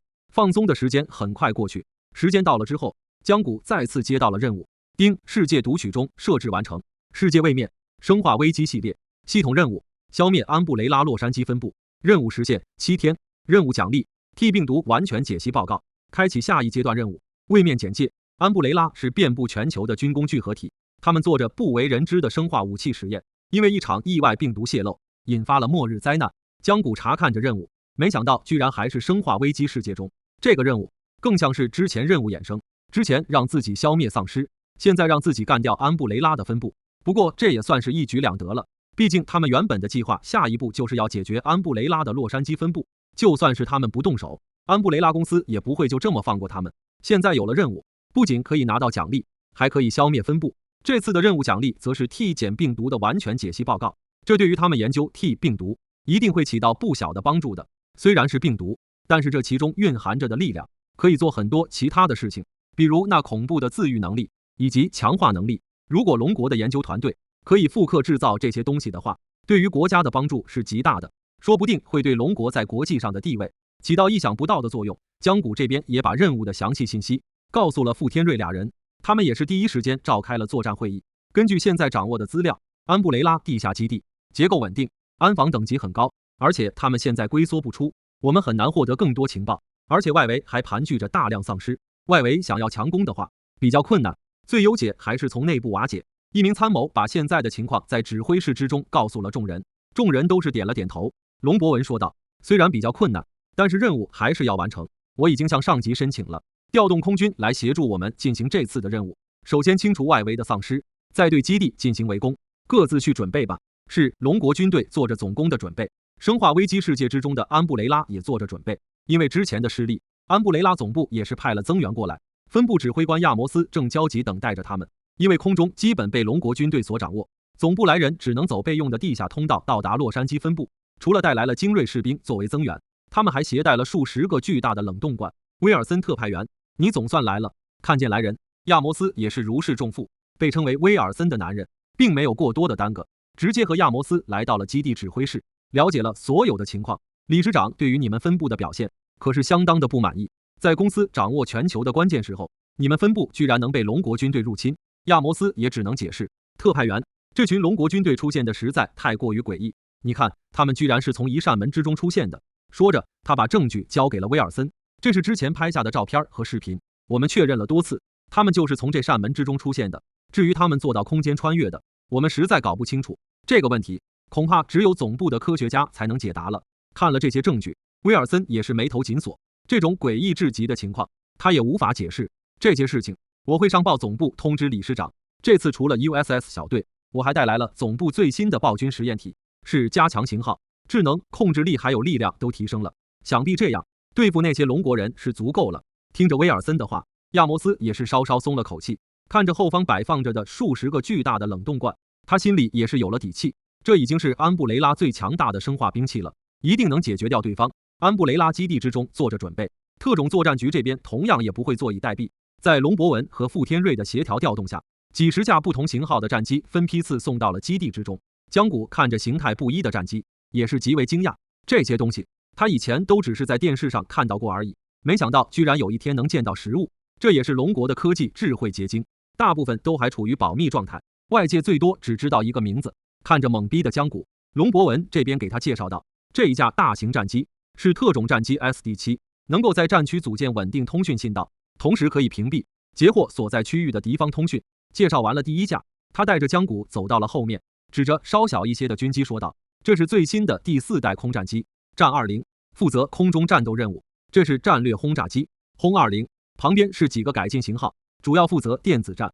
最后面的就是新型加油机，保证各类战机在空中的续航能力。看着这些眼花缭乱的战机，江谷已经是眼花缭乱了。给他介绍的龙博文脸上的笑意也是止不住，这次也是托了特种作战局的福，不然的话就连龙博文都不一定能见到这些最新装备。傅天瑞看着这些战机，眼中也是燃烧着炙热的光芒。报告首长，飞行特种作战1队、2队已经集结完毕，请指示。一名身穿飞行装的战士走了过来，毕恭毕敬地说道。傅天瑞笑着点了点头，说道，检查战机，做好准备，随时准备出击。是，首长。有了他的命令，各类战机在辅助车辆帮助下分批进入穿越门。江谷也是再一次扩大了穿越门，使得战机可以顺利通过。在穿越门的另一边，武强也是做好了准备，事先就清理出了一条合适的街道，作为起飞的跑道。等战机都检查完毕之后，消灭安布雷拉分部的计划也就正式启动了。第一步便是解决安布雷拉外围的丧尸。很快，按照计划，数架轰炸机在战斗机的保护下飞向了联邦银行大厦，在丧尸群之中投下了几十枚高烈度的炸弹，爆炸掀起的烟尘弥漫在了街道上。银行大厦之中的那些达官贵人们都陷入了恐慌之中。不过他们马上就不会恐慌了，因为安布雷拉已经彻底的抛弃了他们，本来留着他们也就是攫取他们的资金来进行研究，现在世界大部分已经在公司的掌握中，自然不需要他们了。所以在轰炸之后，这些人身体之中的丧尸病毒便是被诱发了，全部变成了疯狂的丧尸。地面之下的安布雷拉基地也是感受到了爆炸的震动，只不过他们相对冷静很多，因为安布雷拉的每一处分部基地在建造之初便是考虑到了遭受袭击的防护，基地不仅坚固，而且都在地下深处，别说普通炸弹，就是核弹来袭，基地都能幸存下来。所以基地之中的工作并没有受到太大影响，甚至他们还主动引爆了银行大厦，让废墟覆盖在了基地之上，派出小队和无人机查看外围情况。亚摩斯冷静地下达命令，很快一支小队带着无人机从隐秘出口到达地面，只不过他们刚走出基地，便是被龙国军队缴械，无人机也是被直接击毁。在轰炸机起飞的同时，龙国战士也是同步推进，所以在轰炸之后，他们彻底控制了基地周围。只不过这次抓到的几个士兵和之前一样，被抓到就异化成了丧尸，完全拿不到有用的情报。听我命令 ，SD7 准备起飞，组建空中通讯网，并屏蔽安布雷拉基地内所有信号，切断通讯。武强下达着命令。很快，随着 SD7 在预定区域开始盘旋，洛杉矶分部和安布雷拉总部通讯被切断。威尔森面色铁青，他现在才相信亚摩斯所说的，这次的敌人拥有的科技手段确实不比他们的差。虽然不知道龙国为什么会掌握如此先进的科技，但是事实摆在眼前，不相信也得相信。开启冷冻罐，把暴君放出去，我倒是要看看他们怎么对付这个。威尔森解除了冷冻罐的限制，开启了权限。因为已经是改进之后的型号，经过了多次测试，并没有唤醒就暴走的迹象，所以威尔森直接下达命令放了出来。一阵白色雾气之后，数十个高大的黑影出现在了众人面前。这就是最新的型号 T078 吗？亚摩斯眼神火热，这可比自己分部的暴君型号强得多。T078 在普通状态下仍穿着皮衣，进入强化状态后，肌肉会迅速隆起，并且呈现一种钢铁般的颜色，看上去感觉充满了力量。除了外表的变化，力量上进步也很多。在总部的试验之中， T078 甚至可以徒手接住单兵火箭弹，全力之下能够抬起一辆满载的步战车。总部的科学家果然是不一般，亚摩斯发出了感叹。在研究人员的帮助下，给暴君安装上了武器和指挥系统。虽然炎热，但这是总部送来的，只能让威尔森控制，亚摩斯并插不上手。威尔森使用控制平板，操控着暴君朝着基地之外而去。因为之前引爆了大厦，砖石覆盖了地下基地出入口，但是在暴君的力量之下，直接轰开了一个缺口。轰！警戒，有什么东西要出来了。废墟之外已经被龙国战士被包围了，看见这个情况，瞬间进入了紧张状态。很快，第一支暴君便是出现了，从地面下跳了出来，锁定开火。在外的战士们都是第一时间打开了保险，对准暴君开火。因为之前暴君可怕的破坏力，他们不敢留手，四周的步战车、坦克还有枪械都是第一时间集火，倾泻出去了无数的弹药。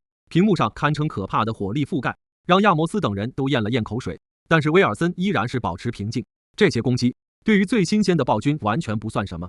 只见在烟尘散去之后，暴君依然完好无损，黑色风衣消失殆尽，取而代之的是如同金属一般的皮肤，这有点出乎了武强的预料。如果是之前的暴君，哪怕是不致命，至少也会受一些伤害，但是现在这只暴君似乎丝毫没有受到影响一般。不好，找掩护分散。看着暴君抬起了加特林，武强命令战士各自散开。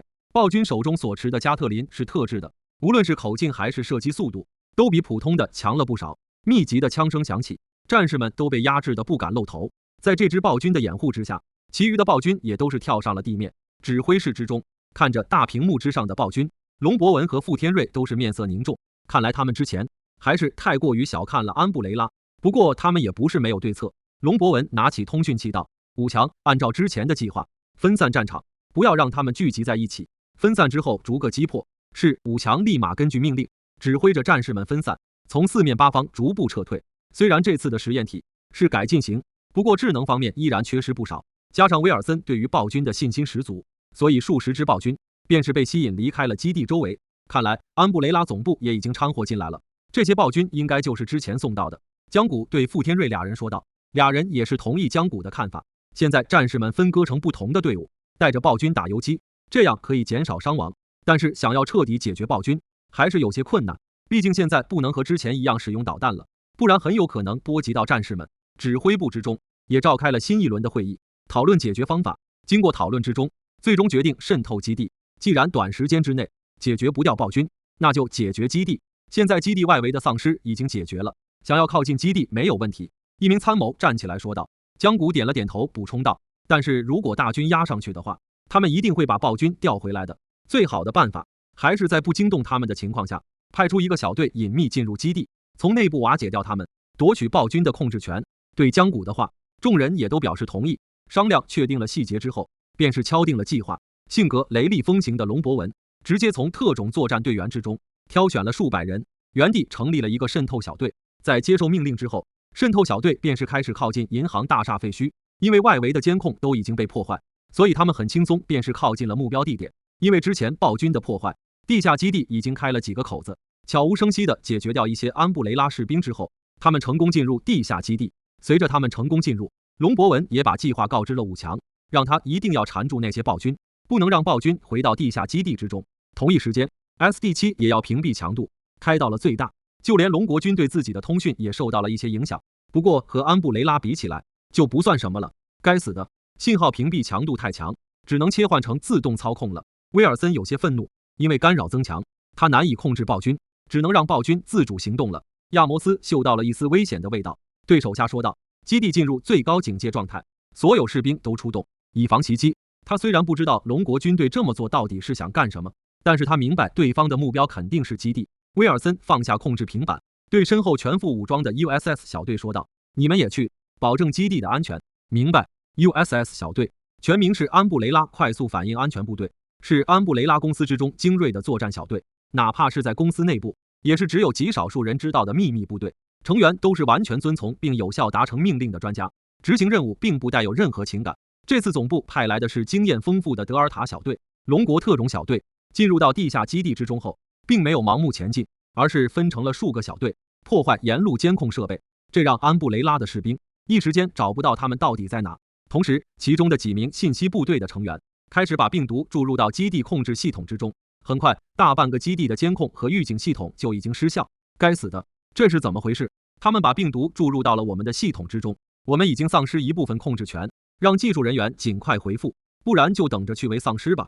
亚摩斯愤怒不已，而且这还是发生在总部特派员来的时候。如果这些事情都汇报给总部，自己这个分部指挥官也就当到头了。现在他竟然有些庆幸和总部的通讯被屏蔽了。威尔森查看暴君的控制权没有问题之后，松了口气，说道：“早知道应该把红后智能接入进来，就不会出现这种问题了。”亚摩斯也是早就听说过红后，那是总部耗费了无数资源制造出来的超级电脑，现在总部以及几个分部的大部分职能权限都已经交给了他控制。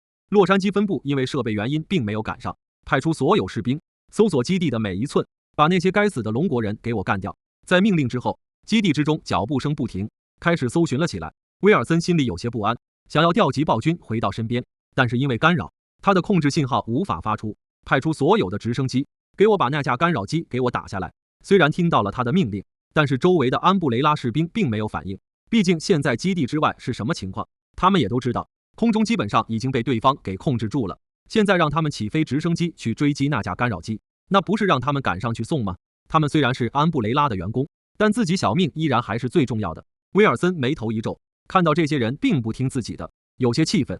毕竟在他的心中，暴君实验体可比这些士兵的生命有价值得多。砰！面对不听话的士兵，他也没什么好说的，拔出随身的手枪，对着其中一人开了一枪。啊！中弹的士兵在地上哀嚎着，怎么还在这里站着？难道是想和他一样的下场吗？威尔森冷声说道。其余人一看这个样子，也只能硬着头皮执行命令。毕竟如果不去，现在可能就要送掉小命了。他们也不敢反抗威尔森，毕竟安布雷拉的恐怖手段他们也见识过，如果不让对方如意的话，恐怕他们马上就会变成实验品。虽然亚摩斯是分部指挥官，但是面对威尔森这个权限比自己高的总部特派员也是毫无办法。距离银行大厦废墟不远处的地面上，缓慢打开了一道裂缝，随后一个隐秘的机库出现，其中10几架满弹的直升机正准备起飞，但就在他们还没飞起来的时候，轰炸机就到了。炸弹从空中落下，轰！巨大的爆炸声响起，整个安布雷拉的机库毁于一旦。报告，敌方正准备起飞直升机，已被我方摧毁。收到，继续监视。得知直升机都被干掉了，威尔森的脸色更加难看。看到他这个样子，亚摩斯眼中有了一丝讥讽之色。同一时间，潜入基地的特种作战小队也是收获颇丰，他们一路上解决了不少安布雷拉的人员，同时还通过注入病毒获取到了不少关于地下基地的情报。从获取的基地地图上得知，洛杉矶分部一共留有6个出入口，其中正面的出入口，也就是银行大厦，已经被龙国控制，机库出入口刚才也被摧毁了，现在剩下的还有4个出入口，都比较隐秘。获知了情报之后，武强当机立断，下达了命令，让特种作战小队的队员控制剩余的4个出入口，同时在外剩余的龙国战士们也和他们内外夹击，开始对其他几个出入口发起攻击。在付出了不小的代价之后，他们总算是拿下了剩余的几个出入口，这下子就彻底形成了瓮中捉鳖之势。在几个出入口，龙国战士们都部署了防线，安布雷拉的人也知道了他们的目的，随即开始了猛烈的反击。战场的局势也是愈发明朗起来。洛杉矶市中，战士们按照命令分头吸引着暴君们，他们和基地的距离越来越远，彻底脱离了控制。监控室已经肃清了，正在夺取控制。特种小队的队长正是之前掩护江谷进入生化危机的肖利。他刚刚带着队员干掉了看守监控室的安布雷拉士兵，正在夺取监控的控制。就在报告完毕之后，肖丽突然感觉身后一凉，多年的经验让他下意识地侧身躲开。数秒之后，数枚的子弹便是射了过来，找好掩护，准备反击。肖丽指挥着队员开始反击，但监控室之外的灯光都被对方摧毁，他们并看不到对方。袭击他们的正是 USS 的德尔塔小队，刚才偷袭肖丽的就是德尔塔小队的队长鲁珀，居然能够躲过射击，有意思。看着肖丽躲过了偷袭，鲁珀并没有生气，反而是有些高兴。贝尔特威、维克多和贝莎正面主攻，幽灵、山叶和我一起从通风管过去。他下达了指挥命令，队员默默执行，并没有其他意见。贝尔特威和维克多疯狂射击，用火力压制监控室，而鲁珀则是带着2名队员爬上了通风管，很快便是到达了监控室上方。鲁珀打了个手势，最先下去的是山叶，他身形矮小，动作敏捷，且从前接受过特殊训练。山叶从天而降，一手持冲锋枪，一手拿着短刀，在下落的过程中，冲锋枪喷吐火舌，解决了数名战士。该死！看见战友倒下，一名龙国战士刚想抬枪，一柄短刀便插在了他身上。你们顶住正面，我去解决他。肖丽拔出战术匕首，便是对上了山叶。双方在昏暗的灯光下开始了对决，枪声和武器碰撞声交错响起。肖丽余光瞥到了通风口上方的黑影，大致猜到了对方计划，一个侧踢和山叶拉开了距离，短刀向着通风口掷了过去。正准备跳下来的鲁珀收回身体，躲开了短刀，但是他没想到的是，跟在短刀后面的还有一颗手雷。该死！鲁珀快速向后撤去，轰！爆炸声在他身后响起，火焰贯穿了通风管，通风管也彻底塌了。他们不可能再从通风口过来，而且在刚才的爆炸中，幽灵因为靠得太近，直接被波及而死。鲁珀只能撤回到监控室门口。现在监控室之中只剩下了山叶，只剩下一个人的话，肖丽就可以放开手脚了。抓住机会，一脚踢在了山叶的小腹，山叶连连后退，贴在了墙上。砰！一枚子弹精准地洞穿了他的身体。确认对方死亡后，肖丽也是长舒一口气。他没想到这个女人这么难对付，虽然她身上穿着防弹衣，但是手臂和腿上依然被划出了不少伤口。该死的龙国人！鲁珀少有的愤怒了。他带着小队执行过多次任务，已经很久没有出现过伤亡了，这次居然一次性损失了2名队员，一定要干掉他们。鲁珀拿出了一根注射器，对着脖子就扎了进去，把其中的液体都注入到了身体中。其他几名队员也是一样，注射之后的他们眼睛变得赤红，肌肉膨胀，皮肤上出现一层粗糙的角质层，直接放弃了枪械，手脚并用地奔跑起来，直接冲进了监控室之中。他们所注射的液体和江谷获得的基因强化液差不多，只不过他们所使用的版本比江谷的差得多，副作用也是极大的。但是现在鲁珀他们并顾不上这些，他们这些小队对于安布雷拉的忠诚早已疯狂，只要能完成任务，什么代价都可以付出。小心！肖丽这边看到了几团黑影冲了过来，提醒战士们道。只不过话说出口的时候就已经晚了，黑影的速度太快，冲入监控室之中便是扑倒了几名战士，分散躲开。肖丽大喝一声，抬枪便朝那黑影扫去，子弹打在了他们身上，却没有留下一丝痕迹。只见他们身上的衣服被撕碎了，露出了一层钢铁般的肌肉。肖丽脸色顿时一变，连忙后退躲避。监控室之中枪声不断，但是由于鲁珀等人已经贴身了，枪械反而没有近身武器好用，所以不少战士直接拔出了战术匕首。杀啊！战士们横持匕首冲向了鲁珀等人。扑哧！肖丽这边还没起身，便是听见了一声闷哼，一个战士捂住胸口，鲜血顺着嘴角缓缓流出，整个人软绵绵地倒了下去。该死！肖丽这边顾不上战友的牺牲，拿着匕首冲向了鲁珀。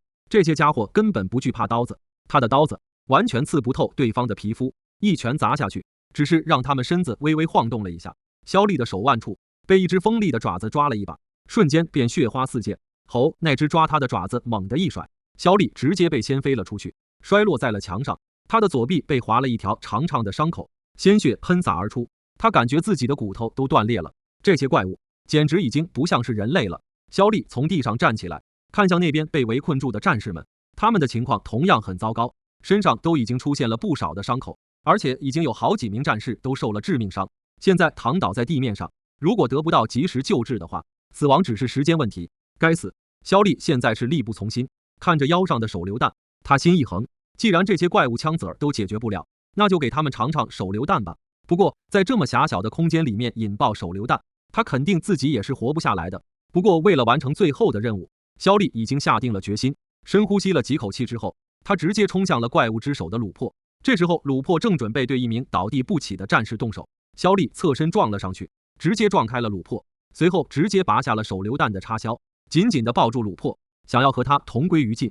队长，队长！其余的战士们看到肖丽这个样子，也知道了他到底想干什么，第一时间冲了上来，拼命拉开了肖丽。一名战士在最后一刻把手榴弹塞进了鲁珀的嘴里，轰！爆炸的气浪把肖丽几人都掀翻在地，因为在嘴里爆炸，鲁珀的身体已经4分5裂，再不能动弹了。呼呼，等我回去，一定关你们禁闭。虽然说的话不客气，但是声音之中带有感激之色。鲁珀被干掉了，但剩下的2只还在，只不过他们的理智和判断力被药物影响，已经彻底疯狂。众人如法炮制，利用手榴弹干掉了剩余的2只怪物，不过付出的代价也是极大的。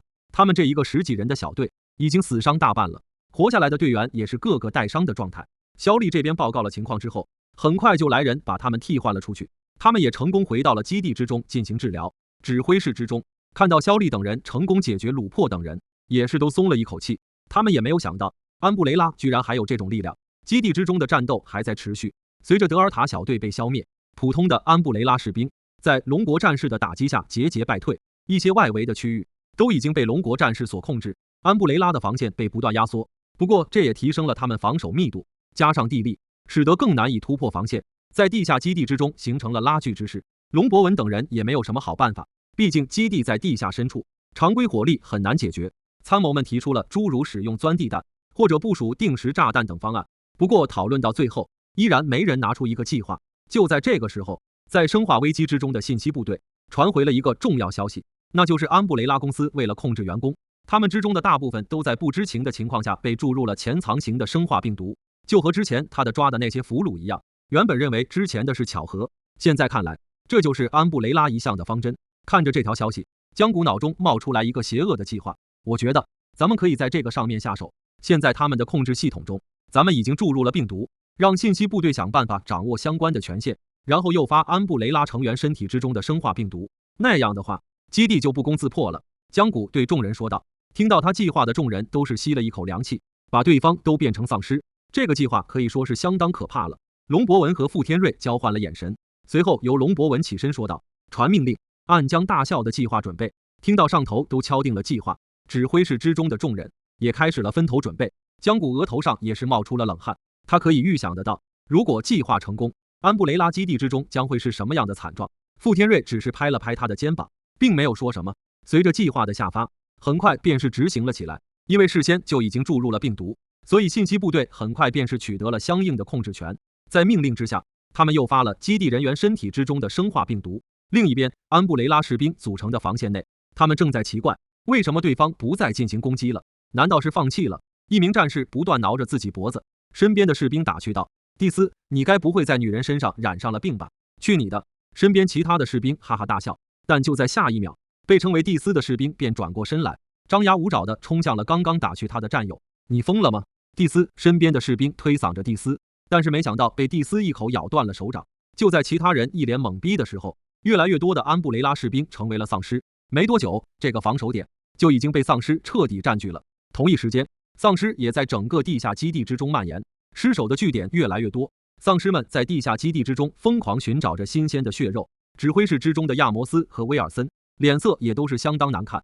本来以为只要总部派人来，就一定可以轻松解决这些龙国人，但是没想到，现在暴君实验体失去了控制，派来的 USS 小队也已经全灭了。现在对方更是诱发了生化病毒，基本污染了整个基地。在亚摩斯的命令下，控制室之外的防火门已经全部锁死了，只有这样才阻隔了丧尸的蔓延。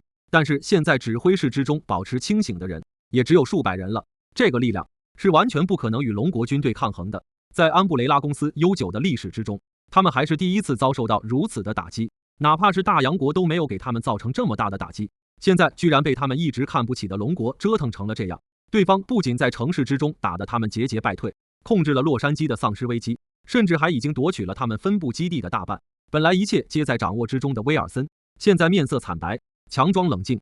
他凑到了亚摩斯身边，低声说道，洛杉矶分部的陷落只是时间问题了，如果想要阻止龙国军队的继续行动，我们只能开启自毁。听到他的话，亚摩斯无比惊讶，他没想到对方能说过启动自爆程序这种话。要知道基地深埋地下，如果启动自爆程序，他们都活不了。亚摩斯可不相信，威尔森是这种敢于牺牲自己的人。威尔森特派员，难道你有其他办法可以离开分部吗？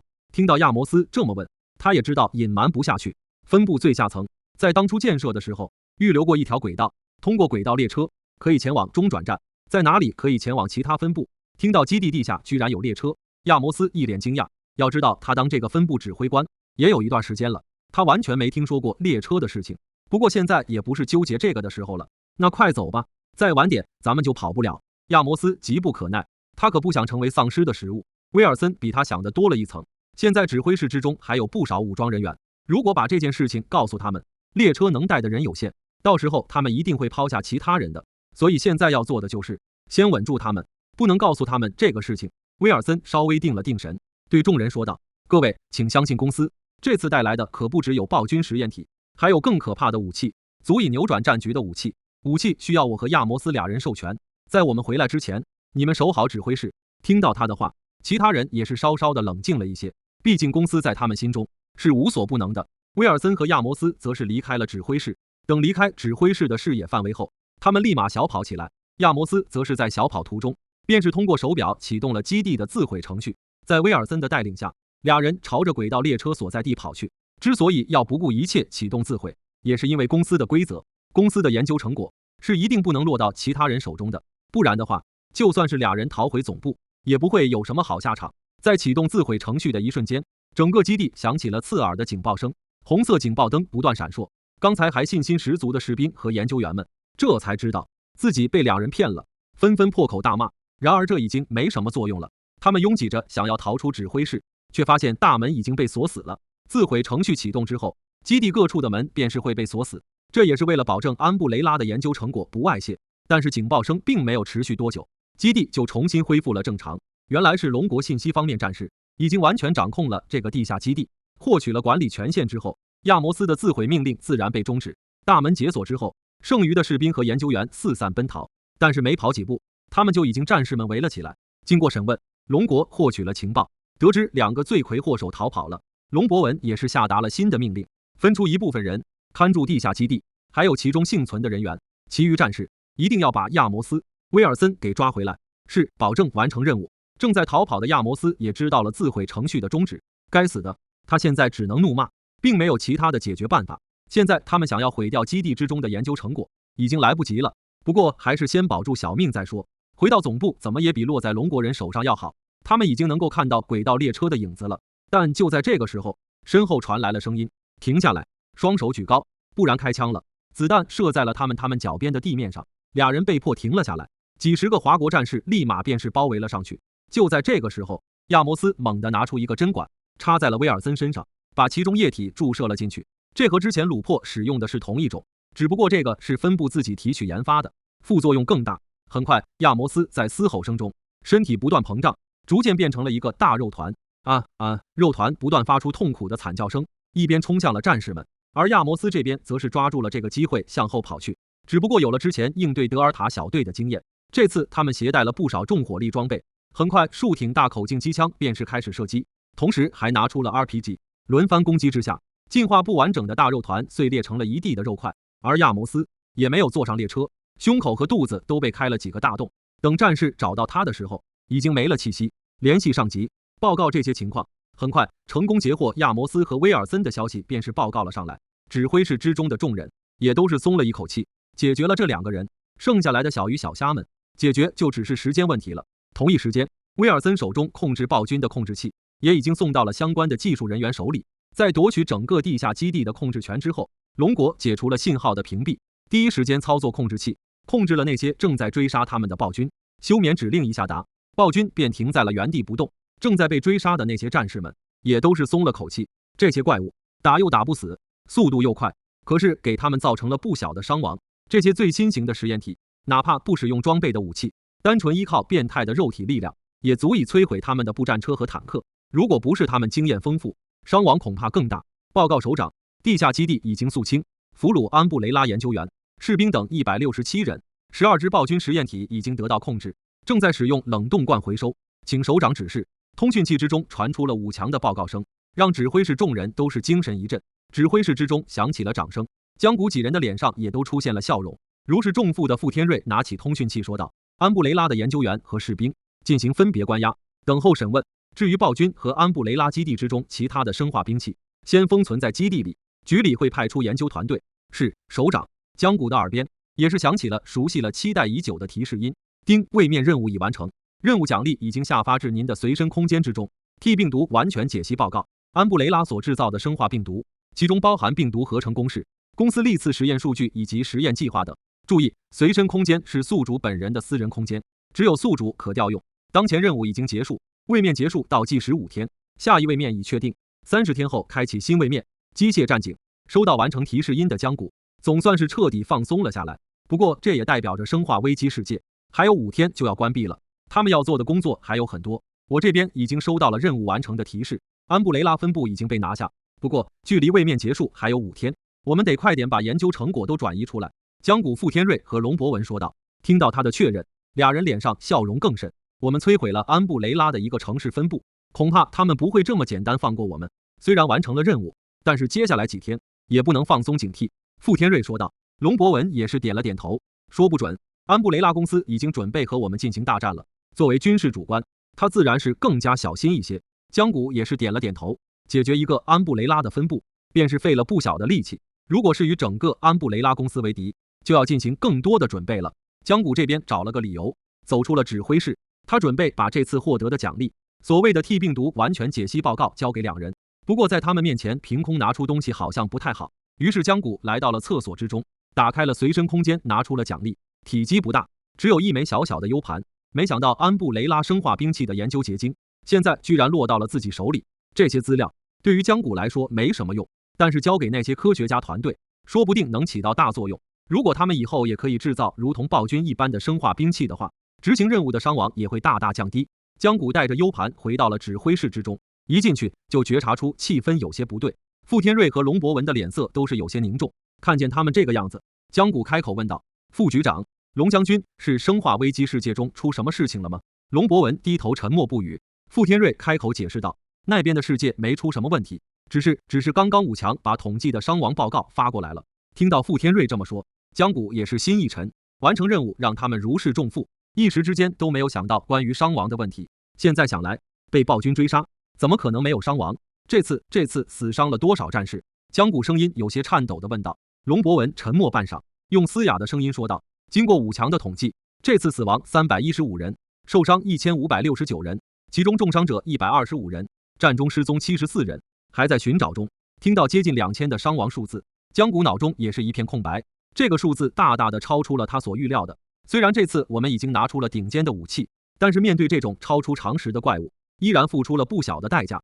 傅天瑞坐在椅子上，有些有气无力地说道。虽然他和龙博文都已经是饱经风霜的战士了，但是面对战斗，面对牺牲，无论经历多少次，他们依然会感觉无比痛心。他们永远无法适应这种失去战友的感觉。虽然江谷也才进入基地之中几天，不过依然被这些战士们的精神所感染。在得知伤亡数字之后，他和傅天瑞俩人也是感同身受。这些执行危险任务的战士，多半年纪都不会比江谷大多少，这对他来说是一个不小的冲击。还有那些保护自己的战士，江谷毫不怀疑，如果自己遇到危险，他们都是会替自己挡子弹的人。只因为自己是手握穿越门这个可以影响国家乃至世界格局的人，本来获得奖励的欣喜也已经被一扫而空了。他想到了自己之前获得了基因强化液，是可以大幅增强各项能力的。如果当时自己把这个东西拿出来交给他们研究，说不定就可以把这些技术运用到了任务中。这样的话，是不是会减少伤亡？可惜世界上没有如果。今天先休息吧，大家也都累了，所有的事情明天再说吧。傅天瑞叹息着说道。指挥室之中的众人也是纷纷解散。本来完成任务的喜悦，在伤亡数字的阴影笼罩之下，再也无人提起。江谷也是跟随他们一起回到了自己的房间之中，开始思考一些事情。一转眼便是第2天了，基地之中举行了这些战士们的葬礼。这一次的规模可是比之前盛大的多，所有人都身穿军装送行，在沉重的心情之中和这些战士进行最后的告别。在葬礼之后，他们会被分别秘密安葬在各处，成为无名的英雄，直到可以说出这一切真相的时候，他们的功绩才能大白于天下。江谷在葬礼之中的心情一直十分沉重，在这份沉重之中，他也想明白了一些事情。他决定把自己之前隐藏的一些秘密告诉傅天瑞和龙博文两人。他拿出了获得的 T 病毒完全解析报告，同时把自己注射基因强化液的事情告诉了他们。事情就是这样，基因强化液注射之后，我身体发生了翻天覆地的变化。如果之前能把这项技术运用在那些战士们身上，也许就……说起这些，他顿时有些苦涩。现在他虽然是特种战斗局名义上的副局长，但是实际上也就是个虚职而已，和傅天瑞俩人的实权大不一样。这次他说出秘密，也不光是为了那些伤亡的战士，同时他也想要做更多的事情，让自己在特种战斗局之中能够发挥更大的作用。以自己现在掌握的力量，他们想不重视也难。傅天瑞俩人听到江谷所说，也是有些惊讶。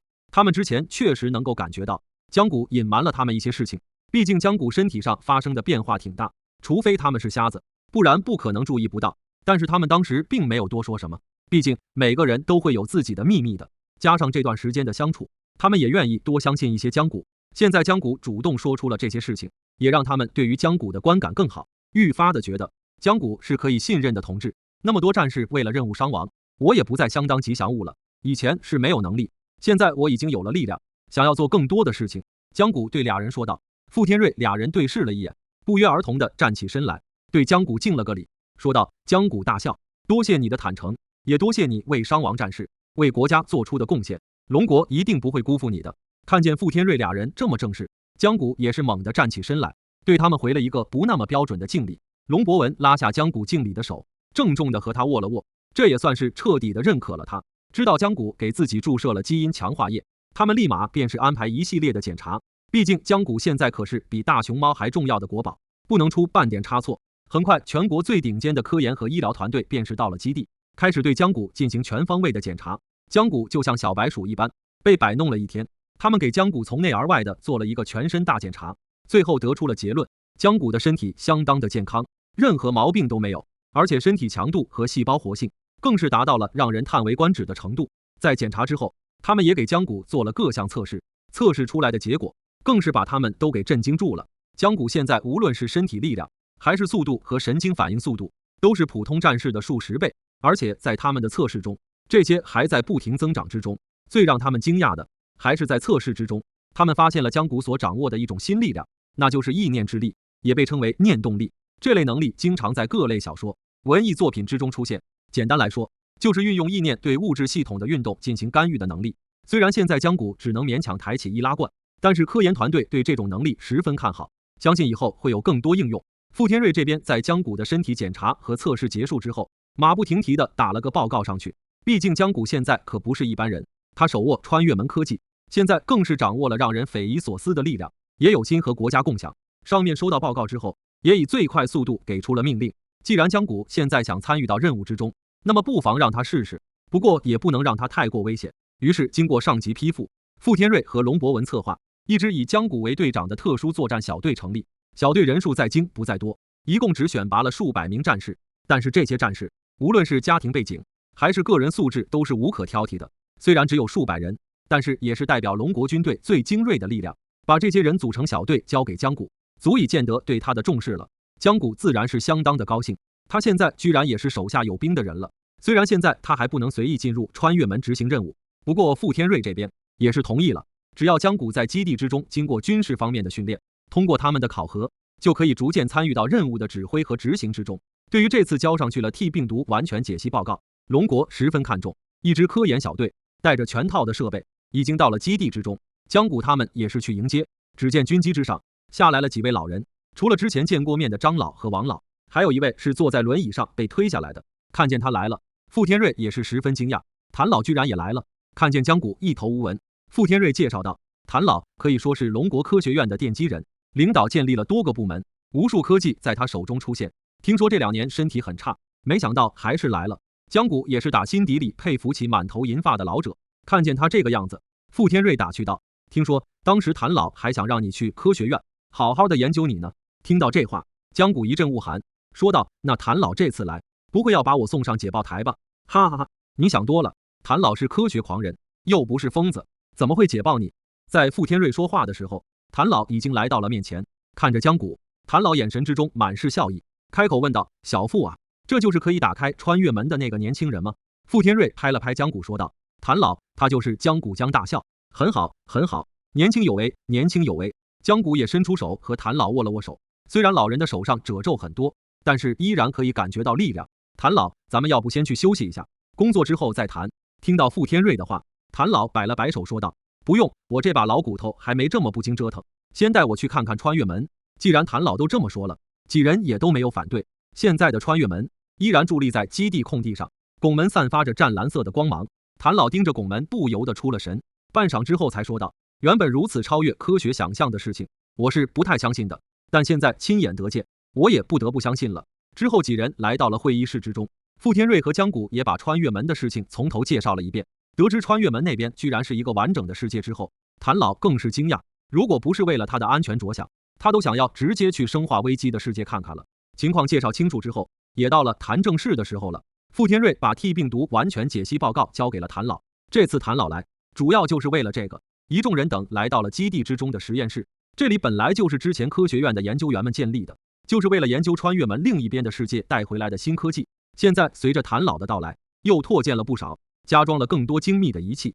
可以说除了国家科学院之外，现在这座大山之中的基地科研能力已经算是国际前列了。谭老是谭老，谭老居然来了。实验室之中的科研人员看见谭老都是相当兴奋。要知道谭老在他们心中可是活着的神话，当年就是谭老和其他科学家在一穷二白的龙国建立成体系的科学院，不然的话现在龙国科技领域恐怕要更落后。虽然成名已久，不过谭老并没有架子，脸上带着笑意和这些年轻的研究员打着招呼。他是很喜欢和年轻人接触交流的，毕竟这样也可以让他感觉自己年轻一些。在打完招呼之后，他们便是进入了研究阶段。U 盘之中的资料包含很多领域，所以研究员们各自分工，开始细化研究。我们会尽快研究解读这些资料，这段时间我就待在基地里了，希望我们的研究可以让你们的任务完成得更顺利。谭老对江谷几人说道。江谷点了点头，说道：谭老，辛苦你们了，如果真的能从中获得一些什么，让我们可以把这些技术运用到战士们身上，就可以减少一些伤亡了。谭老坐在轮椅上拍了拍江谷的手臂，笑道：这有什么辛苦的，只是分内的事情，我们这些老家伙也要感谢你，感谢你愿意把这么重要的东西交给国家。随着谭老他们都开始埋头研究，几人也都退出了实验室，毕竟这里的工作他们一丁点忙都帮不上。另一边，生化危机世界之中，工作也在继续进行，因为留给他们的时间不多了，所以现在正在转移安布雷拉分部的资料和研究成果，一些设备也正在进行拆除转移到基地之中。生化兵器的实验体都已经转移到基地之中封存。毕竟虽然他们解决了一个分部，但是安布雷拉总部力量还是不容小觑，转移到龙国基地之中，隔着穿越门，他们再有手段也没办法。同时由于丧尸已经被军队剿灭的差不多，越来越多洛杉矶之中的幸存者也从各个犄角旮旯冒了出来。他们度过了如同地狱一般的几个月时间，本来都已经放弃希望，没想到居然有一天丧尸会被大面积消灭。本来他们还以为是大洋国的军队做的，没想到他们看到的是一个又一个的东亚面孔。城市虽然满目疮痍，不过没了丧尸，他们还是能够活下去的。但是物资方面缺口很大，很快大量的幸存者便是拥挤到了军队驻地之外，要求得到救治。人是越来越多，已经过万。武强指挥战斗是一把好手，面对这些人，他实在没什么好办法解决，只能打个报告到龙博文这边。很快这个情况就被傅天瑞几人所知，这也引发了特种战斗局里面的一些争论。毕竟虽然不是一个世界，但都是人类，还是有些恻隐之心。不过要让龙国接收这些异世界难民，肯定不可能。最终决定给予一定物资，剩余的事情龙国就管不了了，毕竟他们几天后就要离开了。很快一些物资就送进了生化危机世界之中。城市虽然被摧毁的有些厉害，不过一些基础设施维修之后应该还能用。如果这些幸存者想要活下去，自然会去解决这些问题。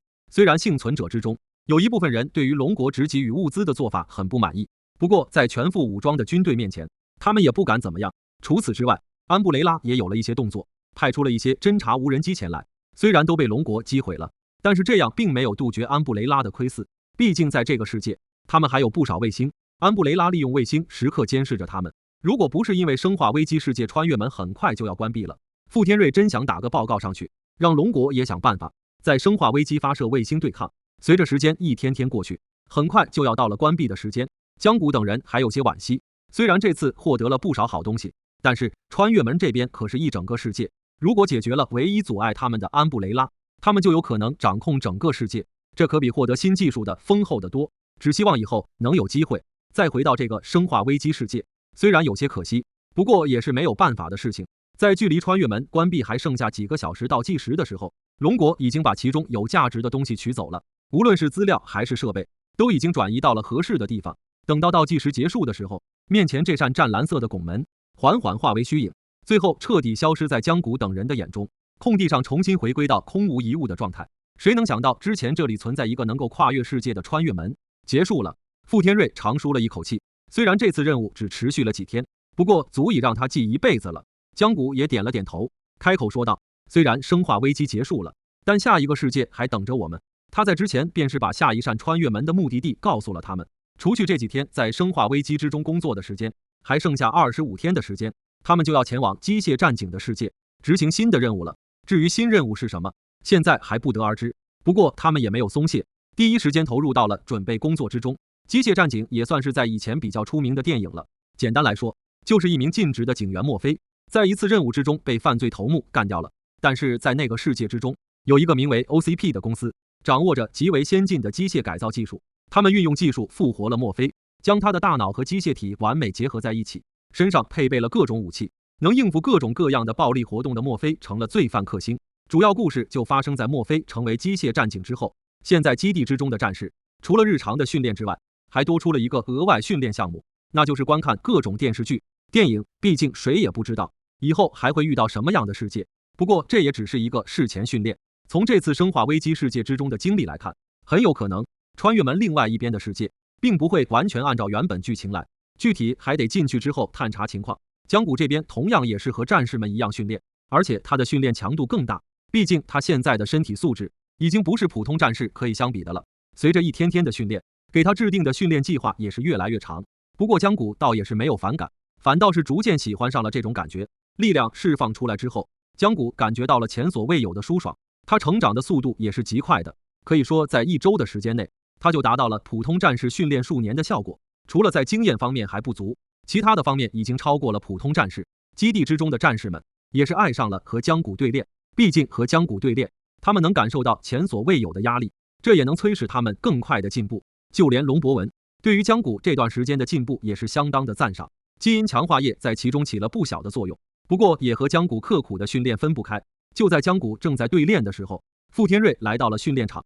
江谷，谭老叫我们过去一下。好，江谷擦了擦汗，便是跟着傅天瑞来到了实验室之中。已经有段时间没见到谭老和那些研究人员了，听说他们这段时间一直扑在研究上，有时候连饭都顾不上吃，现在来叫他们，估计是有什么进展了。看见他们进入了实验室，谭老迫不及待地说道：这段时间我们根据 U 盘之中的信息，结合实验体，成功提取研究，获得一些成果。说罢，身边的研究助理拿出了2小管液体，一个偏透明，一个则是淡蓝色。谭老指着偏透明的液体说道：主要的研究成果有2项，这管透明液体是细胞组织活性液，经过反复试验，我们发现它可以极大程度地激发细胞活性，对于现在一些主流恶性疾病有相当不错的抑制作用，我们命名为 XB01。虽然现在还有一些副作用，不过我相信在医疗方面会有不少建树。说罢，他指着淡蓝色液体说道：这是从实验体，也就是你们说的暴君身上提取研究而来的，同样也是作用于细胞层面的，只不过它的方向不太一样，使用之后会让细胞不断复制强化，改变基因，从而达到提升使用者的全面能力的目的。我们命名为 CR01， 按照实验预估，会让使用者各方面能力获得数倍提升，不过还在实验阶段，副作用还有些大。实验室之中的众人都是呼吸一致，虽然他们对于研究科学方面可以说是一窍不通，但是他们清楚这2项成果会对华国起到多大的帮助。前者运用于医疗领域，可以挽救更多恶性病人的生命，虽然不足以完全治好疾病，但也可以延长病人的生命。至于后者，那就是针对于战士们了，可以全方面提升战士们的能力，而且还是数倍增长。真的运用下去的话，不仅让他们可以更好地完成任务，同时也会减少战士们的伤亡，这让众人也都兴奋了起来。谭老转向了江谷，说道：小江，听说你之前注射过类似的基因强化液？江谷点了点头。谭老兴奋了起来，说道：有了你，我相信我们一定更好地完善 XB01 和 CR01。看着一脸狂热的研究人员，江谷还以为他们要解剖了自己，没想到只是抽了几管血，作为辅助研究的材料，倒是把他吓了一跳。时间1分1秒的过去了，1个月的时间，说长不长，说短不短。很快，新的穿越门就要到来了，他们也准备进入一个全新的世界完成任务了。时间有些仓促，谭老他们依然还在研究之中，看来要赶不上任务了。不过他们也是做了一些其他的成果出来辅助他们完成任务。他们改造了《生化危机》之中的暴君，加装了龙国武器和指挥系统，可以让战士们更好的控制。在智能方面也提升了一些，有了这个大杀器，想必在机械战警之中的任务也会轻松一些。在经过几天的调试之后，经过他们改造之后的暴君已经可以初步投入任务之中了。虽然在智能方面还是有点让人一言难尽，不过执行一些简单的任务还是可以的。江谷在剩余的时间之中也学会了一些简单枪械知识，虽然射击精准度肯定是比不上肖丽，但是加上他本来就极为强悍的个人素质，也够用了。1个月的倒计时结束，江谷收到了新的任务，丁世界读取中设置完成。世界位面机械战警系列系统任务，保护机械战警墨菲以及路易斯，解决犯罪头目克莱伦。任务实现不限。任务奖励 OCP 机械警察复制体，开启下一阶段任务。位面简介：底特律是世界闻名的汽车城，机械工业极其发达，其中 OCP 公司更是个中翘楚。墨菲在任务中被残忍杀害，后被 OCP 科学家莫顿复活，将他和机械融为一体。总算开始了。江谷这边找到了傅天瑞和龙博文，把这次任务的事情告诉了他们。会议室之中也召开了新一轮的会议。有了之前在生化危机世界之中执行任务的经验，这次会议的准备明显完备得多。之前得知这次是机械战警的世界之后，分析员和参谋们便是开始收集各种各样的资料，以保证能掌握最多的情报。很快一名参谋便是把机械战警的大致故事给众人又介绍了一遍。按照这次的任务描述，其中出现了电影主角墨菲，看来这次应该会按照原本剧情发展。一名参谋说道，其他人也都点了点头表示同意，毕竟出现了墨菲这个关键角色。江谷点头之余说道，虽然出现了电影主角，不过咱们还是要小心一些，就和生化危机的暴君一样，原本并没有那么强，但是在我们进去的世界中变强了很多。这次机械战警的世界里，虽然并没有现代发达，不过我们也不能掉以轻心。江谷可以说是考虑得十分仔细了。龙博文也同意他的看法，狮子搏兔，义用全力，更何况咱们面对的敌人不一定比我们弱。听到江谷几人的话，原本感觉这次有些轻松的几名参谋神经也都是重新紧绷了起来。众人讨论了一下机械战警世界的细节，在最后傅天瑞提醒道，这次机械战警世界和生化危机不一样，生化危机世界其中全球大部分区域已经被摧毁了，我们大张旗鼓的派战士进去没问题，除了安布雷拉，其余抵抗力量可以忽略。但这次的机械战警世界是接近现代的人类世界，像之前成建制的进去肯定不行，所以我决定派小队前往先看看。傅天瑞这话一出口，江谷便是来了兴趣。大规模的行动他现在捞不到，但是这种小队式的任务还是挺适合他的。江谷也想真的试试自己现在到底能有多强，既然是小队执行任务，那这次就让我带肖丽他们去吧。江谷笑着说道。不行，他话刚刚出口，就听到傅天瑞和龙博文异口同声的反对，其他参会的人员也是表示不同意。毕竟现在的江谷太重要也太特殊了，其他人出了事情尚且还有人可以顶替替换，但是如果江谷出了事情，穿越门可能就不复存在了，这也就代表着他们之前所做的一切努力可能都会付之东流。不过面对他们的反对，江谷也是早就想好了解释，各位担心我是知道的，但是我也不傻，提出这个计划也是有道理的。副局长说了，这次的任务不适合大张旗鼓进去，适合小队执行任务。现在基地之中，我是注射过基因强化液的，加上这段时间训练，应该能算是战士之中最强的了，我去最为稳妥。而且退一万步说，就算是遇到了危险，我也可以随时打开穿越门，直接回到现实世界，这是其他人所不具备的。由此可见，我是这次执行任务最佳的人选。江谷笑着说出了自己的理由。听到他的理由，傅天瑞等人也是陷入了沉默之中。虽然他们想要反驳，但是江谷说的也确实就是事实。不考虑危险的话，江谷就是最合适人选。龙博文率先说道，如果江大校想要执行这次的任务，那得先通过战士们的测试，只有证明了自己，我们才能够放心。没问题，江谷笑着答应了下来。很快几人便是来到了训练场上，这里不少战士们都在训练。龙博文直接让他们集合了。战士们，江大校想要和你们比试比试，你们有没有信心打败他？有。听到战士们的回答，江谷也是一脑门黑线，果然战士们都不给面子啊。不过江谷对自己还是相当有信心的，笑着说道，谁先来试试？听到他的话，一名长相憨厚的战士走上前来说道，江大校，那就得罪了。说罢，一个直拳朝着江谷面门击打而来。看到他的攻势，江谷嘴角露出一抹笑意，身体往旁边侧闪开去，同时抬起右腿踢向他小腹之处。他这一招正好踢中战士的弱点部位，顿时让他惨叫一声，倒在地上捂着肚子。江谷笑着走上前去，将战士扶了起来。你还好吧？江谷询问着。战士摆了摆手说道：江大校真厉害，多来几个人吧，一个人恐怕是拿不下我的。江谷笑着对场边的战士们说道，这也激发了他们的斗志。在龙博文的授意下，5名经验丰富的战士走上了场。江大校小心，说罢5人便是冲上前来，面对多人同时袭击。江谷主动出击，俯下身一个扫堂腿，便是扫倒了其中1人，随后向后2步躲开其余人的攻击。老龙，你觉得小江这次能不能赢？看着场上战斗的几人，傅天瑞笑着问向龙博文。难说，江谷虽然注射了基因强化液，身体素质强过普通战士不少，不过他的训练时间还是太短了。这些战士虽然能力比不过，但是经验丰富，而且还是以1对多，恐怕有点悬。听到龙博文的解释，傅天瑞笑着点了点头道，老龙，咱们打个赌怎么样？我赌小江赢，500块钱。听到傅天瑞的话，龙博文眼皮颤抖，一把年纪的傅天瑞居然还有这个心思。既然这样，那就赌吧。龙博文也没说什么，俩人静静地看着场中。江谷要是知道这俩平时看起来正经的不行的首长，现在居然在拿他打赌，恐怕能吐血。场中江谷刚躲过攻击，接着又是一个回旋踢，再次放倒1人，但是其他几人又是涌了上来，看来不能一直拖下去，最好是逐个击破。光凭实力来说，江谷是强过他们的，但是他们经验丰富，拖下去的话不一定对江谷有利。拿定主意之后，江谷主动出击，技巧不够，力量来凑，一拳猛地砸向正面的1名战士。感觉到拳风的战士自然是知道这一拳不能硬抗，于是想要侧身躲过攻击，但是没想到江谷就是等着他躲开，直接抓着他的衣服抬起了他，随后扔向了朝自己攻来的2名战士。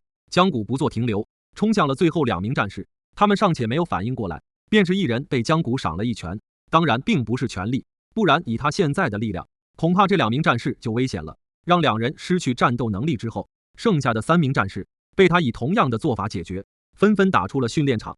江谷麻利的动作震惊了周边的战士们，他们简直不敢相信。要知道江谷数月之前还是毫无格斗经验的人，现在居然能以1敌多，十分轻松地解决数名战士。江谷一个个扶起了那些被他打倒的战士们，询问道：没受伤吧？没事儿。江大校这才哪到呢？我们训练受的伤可比这重。战士们笑着说道。听到他们这么说，江谷也放心了。除他之外，傅天瑞也是笑容满面的说道：我说什么来着？500拿来。龙博文也是翻了个白眼，一把年纪了赢500块钱这么高兴，拿出手机给傅天瑞转了500。副局长，龙将军，这下子我参与任务应该没问题了吧？江谷擦了擦汗之后，走到俩人面前说道。既然江谷已经证明了有自保能力，他们也只能同意。既然这样，那我就答应了。不过你要保证要把自己的生命安全放在第一位，哪怕是任务失败也无妨，只要保证自己的安全就行。傅天瑞正色说道。听到傅天瑞松了口，江谷轻松不少。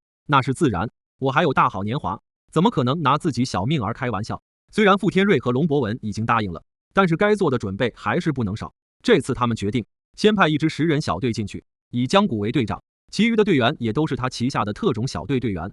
基地给他们准备了常规武器，在机械战警的世界中，常规武器应该就够用了。车辆方面也做了相对应的改装，增强了防割和防弹能力，整体加固了不少。除了挑选肖丽等几人和他一起执行任务，同时带去的还有3支改造之后的暴君实验体。当然，加特林和单兵 RPG 这类武器并没有直接加装上去，不过如果需要的话，可以随时装备。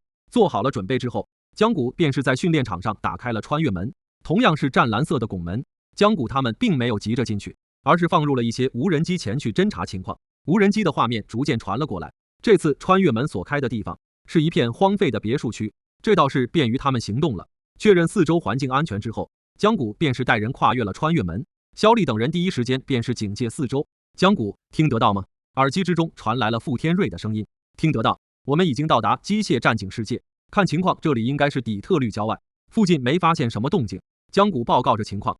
傅天瑞接着说道，这个世界和生化危机的废土不一样，干扰更多，你们先确定一个安全点，然后收集情报，等你们安全落脚，我们再恢复稳定通讯。是，我们准备趁夜进入城市。回复完消息之后，通讯结束，江谷也是一挥手关闭了穿越门。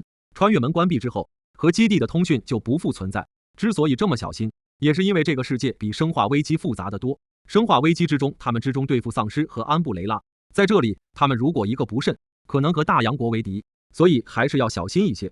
上车，我们去城里。几人开着车，趁着夜色成功进入城市。底特律是大洋国一个相当大的城市，因为汽车产业发达而闻名。但是在机械战警世界线之中，这个城市已经进入了萧条期，犯罪率飙升。一路上，江谷也是见到了不少，比如打砸商店的，就碰到了好几个。虽然很快就响起了警笛，但是那些人跑得更快，江谷自然是没兴趣管这些事情的。在城市中心找了一家比较大的酒店，几人办理了入住、证件什么的，之前在基地中就准备好了。他们现在的身份是移民，倒也没什么人会注意，直接租下了顶上好几层的总统套房，并且让酒店工作人员不要打扫。看见这么爽快的客人，酒店经理自然是满口答应。队员从酒店后门控制着暴君走到了总统套房之中，在外面实在太显眼了，还是在这待着比较好。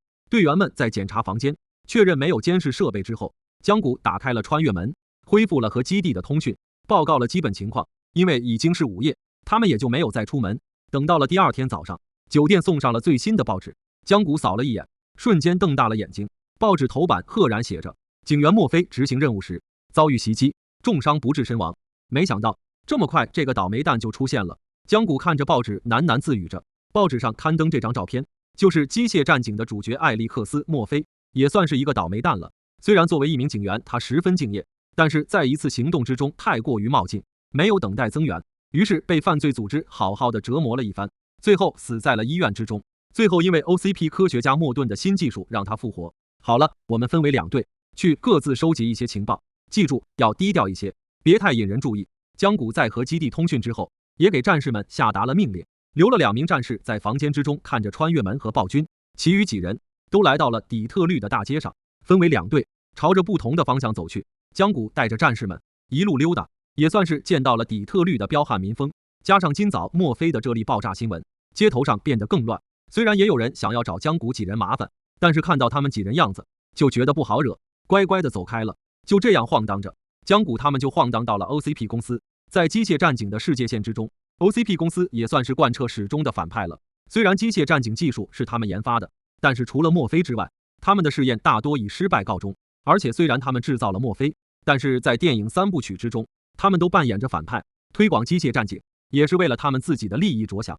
虽然想进去一探究竟，但是 OCP 公司管理十分严格，想要混进去的不太容易。就在这个时候，一辆救护车开了过来，停在了 OCP 公司的门口。很快上面的人就七手八脚的抬着一个担架走进了 OCP 公司，看来那就是墨菲了。江谷对身边的一名战士说道：我们给你制造机会，你趁机混进去看看。江谷几人聊着天，走到了 OCP 大门的正门口。就在保安准备驱离他们的时候，小子，我看你们是活得不耐烦了。江谷一拳便是打翻了身边的战士，一个眼神过去，其他战士心领神会，顿时间在 OCP 公司门口厮把了起来。本来准备赶走他们的保安，抱着双手津津有味地看着，看来看热闹是人的天性。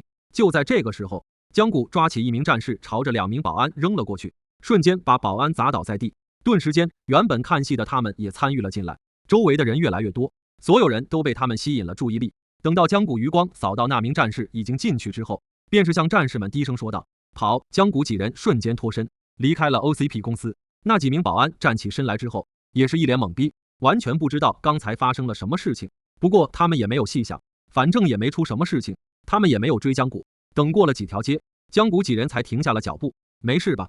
江大笑。没事，在这边，就叫我名字之类的吧，这样叫太显眼了。是。几人继续在城中逛着，把重点地点在地图上都标记了出来。毕竟现在没有其他装备辅助，他们只能靠自己。时间很快过去，一晃便是来到了傍晚。到了约定集合的时间，众人在一家餐厅之中碰头，分别分享收集的信息。江谷他们这边拿出了标记好的地图，而另外一组，他们则是告诉江谷，他们跟踪找到了克莱伦·鲍迪克·克莱伦，底特律旧城区的犯罪组织头目。只要是犯罪的事情，他几乎就没有不做的，被称为警员杀手，也是害死墨菲的罪魁祸首。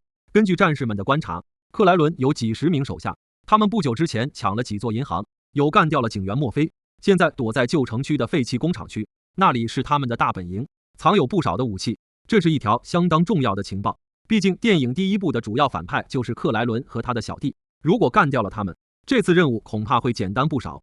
这时候，那名潜入 OCP 公司的战士也来到了餐厅，他也带来了不少情报。首先是 OCP 公司的简易地图，还有一些照片，照片上是 OCP 的科学家莫顿正在对墨菲进行改造。我听里面的人说，要不了多久，机械战警就可以改造完成了。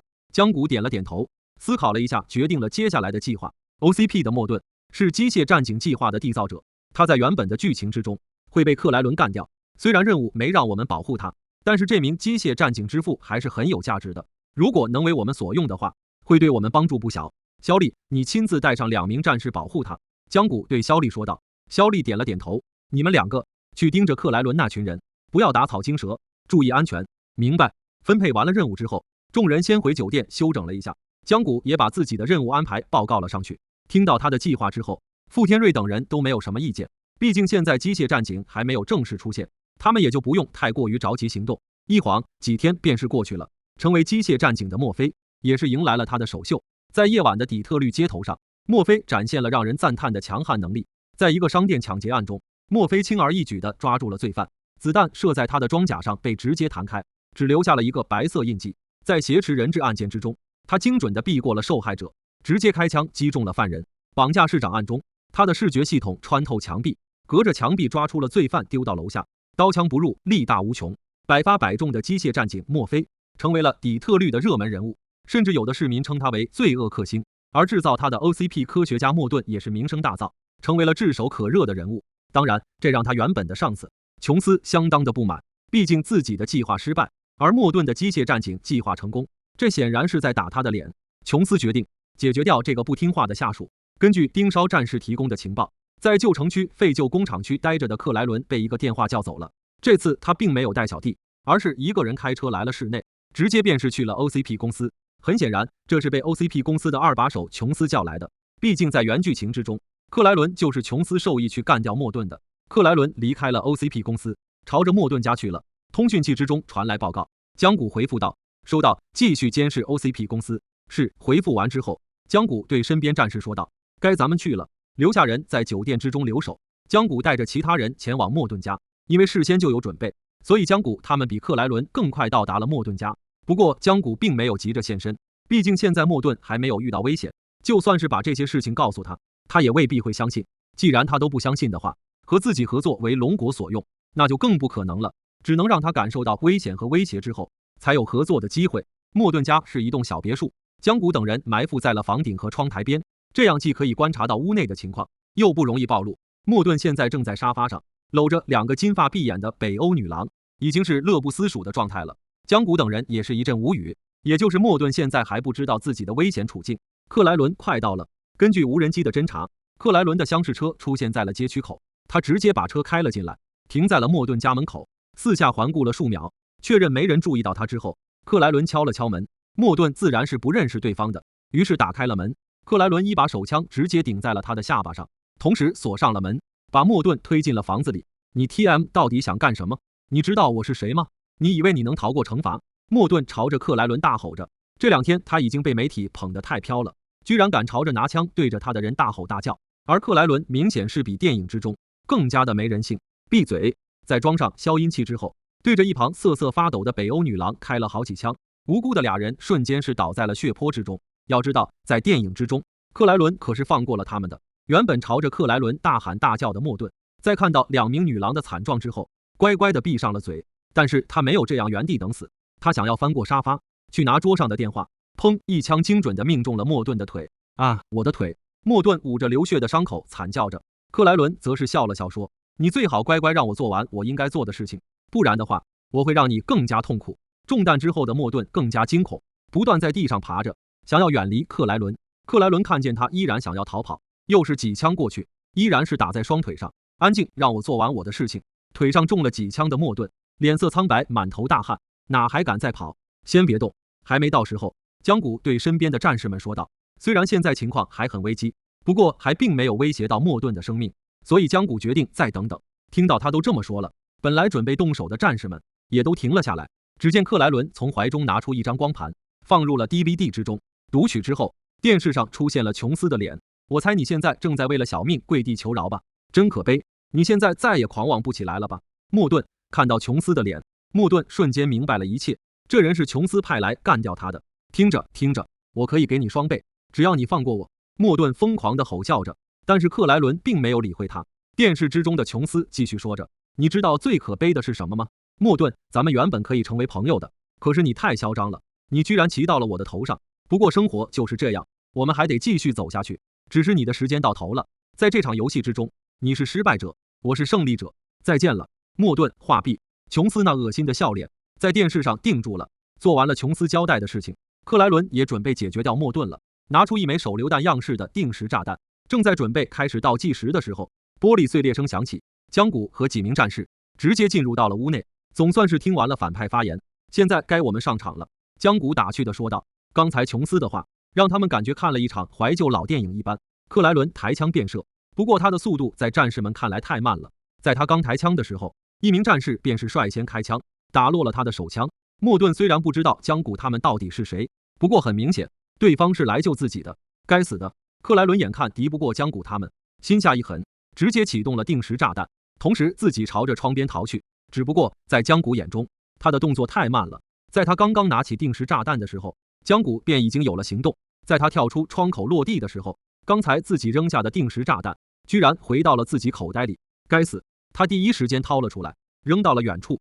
不过爆炸速度太快，轰！爆炸声在街道上响起。不过克莱伦倒是运气不错，被炸飞之后居然又站了起来，走路的姿势十分奇怪，连滚带爬的回到了自己车上。队长，我们还追吗？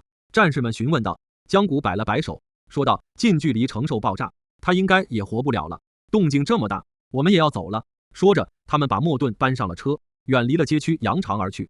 莫顿因为失血已经晕了过去。江谷把莫顿带回了酒店，通过穿越门送回了基地之中。在那里，他可以获得最佳的治疗，同时这样也可以避人耳目。另一边，克莱伦开着自己的厢式车，没有回到老巢，而是来到了 OCP 公司，找到了琼斯。克莱伦，你这是怎么了？琼斯看着面前如同血人一般的克莱伦，简直不敢相信。他不知道，在底特律城中能有谁把他变成这个样子。该死的琼斯，你有事情瞒着我！克莱伦把手枪顶在了琼斯的脑袋上。现在的他极度愤怒，如果琼斯不能给他一个解释，他分分钟就会打爆琼斯的脑袋。琼斯现在也是一头雾水，完全不知道发生了什么。克莱伦现在这个样子明显是被袭击了，但是看起来弱不禁风的莫顿有这个能力吗？难道是他还藏着一些其他手段吗？克莱伦看到他这个样子，也就把之前的事情说了一遍。听完之后，琼斯更加懵逼了。难道那些是莫顿请的保镖吗？思来想去，也就只有这一种可能了。该死的！无论怎么样，我一定要报仇，不然的话，你知道我会怎么做的。琼斯，克莱伦愤怒地对琼斯吼道。听到克莱伦的话，琼斯也是咽了咽口水。对于他的手段，琼斯可是相当了解，特别是现在暴怒状态之下的克莱伦，可是相当的疯狂。没什么事情是他做不出来的。现在的克莱伦可是相当的惨，一只手耷拉着，走路一瘸一拐，身上密布着不少的伤口，整个人都快成血人。如果不是愤怒和仇恨让他肾上腺素飙升，他现在恐怕早就倒地了。看着他这个样子，琼斯眼珠子一转，有了一个疯狂的想法，那就是把机械战警计划在克莱伦身上再重复一遍。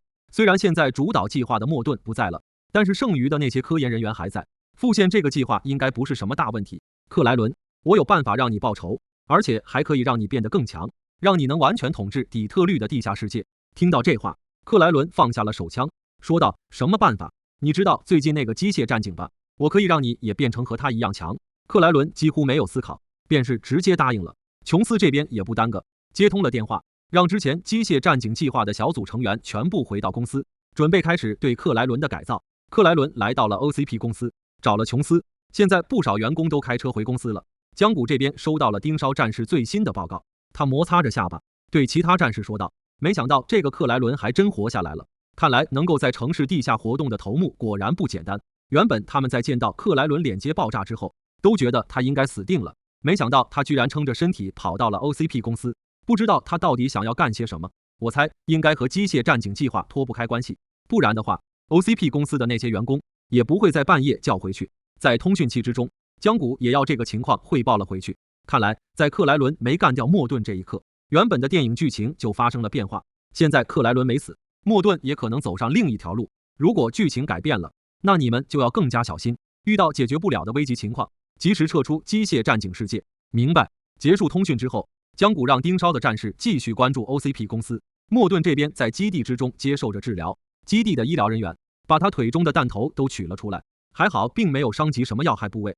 在他这里进行手术的时候，另一边 OCP 公司手术室中同样也是热火朝天。克莱伦已经躺在了手术室之中，现在的他，生命体征已经快要消失，心脏也快要停止跳动，和之前简直是判若两人。肾上腺素带来的回光返照也已经彻底消失。老板，现在他已经快要死了，成功几率不大，我们确定要这么做吗？一名员工询问着琼斯。现在的克莱伦和之前接受改造的墨菲差不多，只不过身体比墨菲完整一些。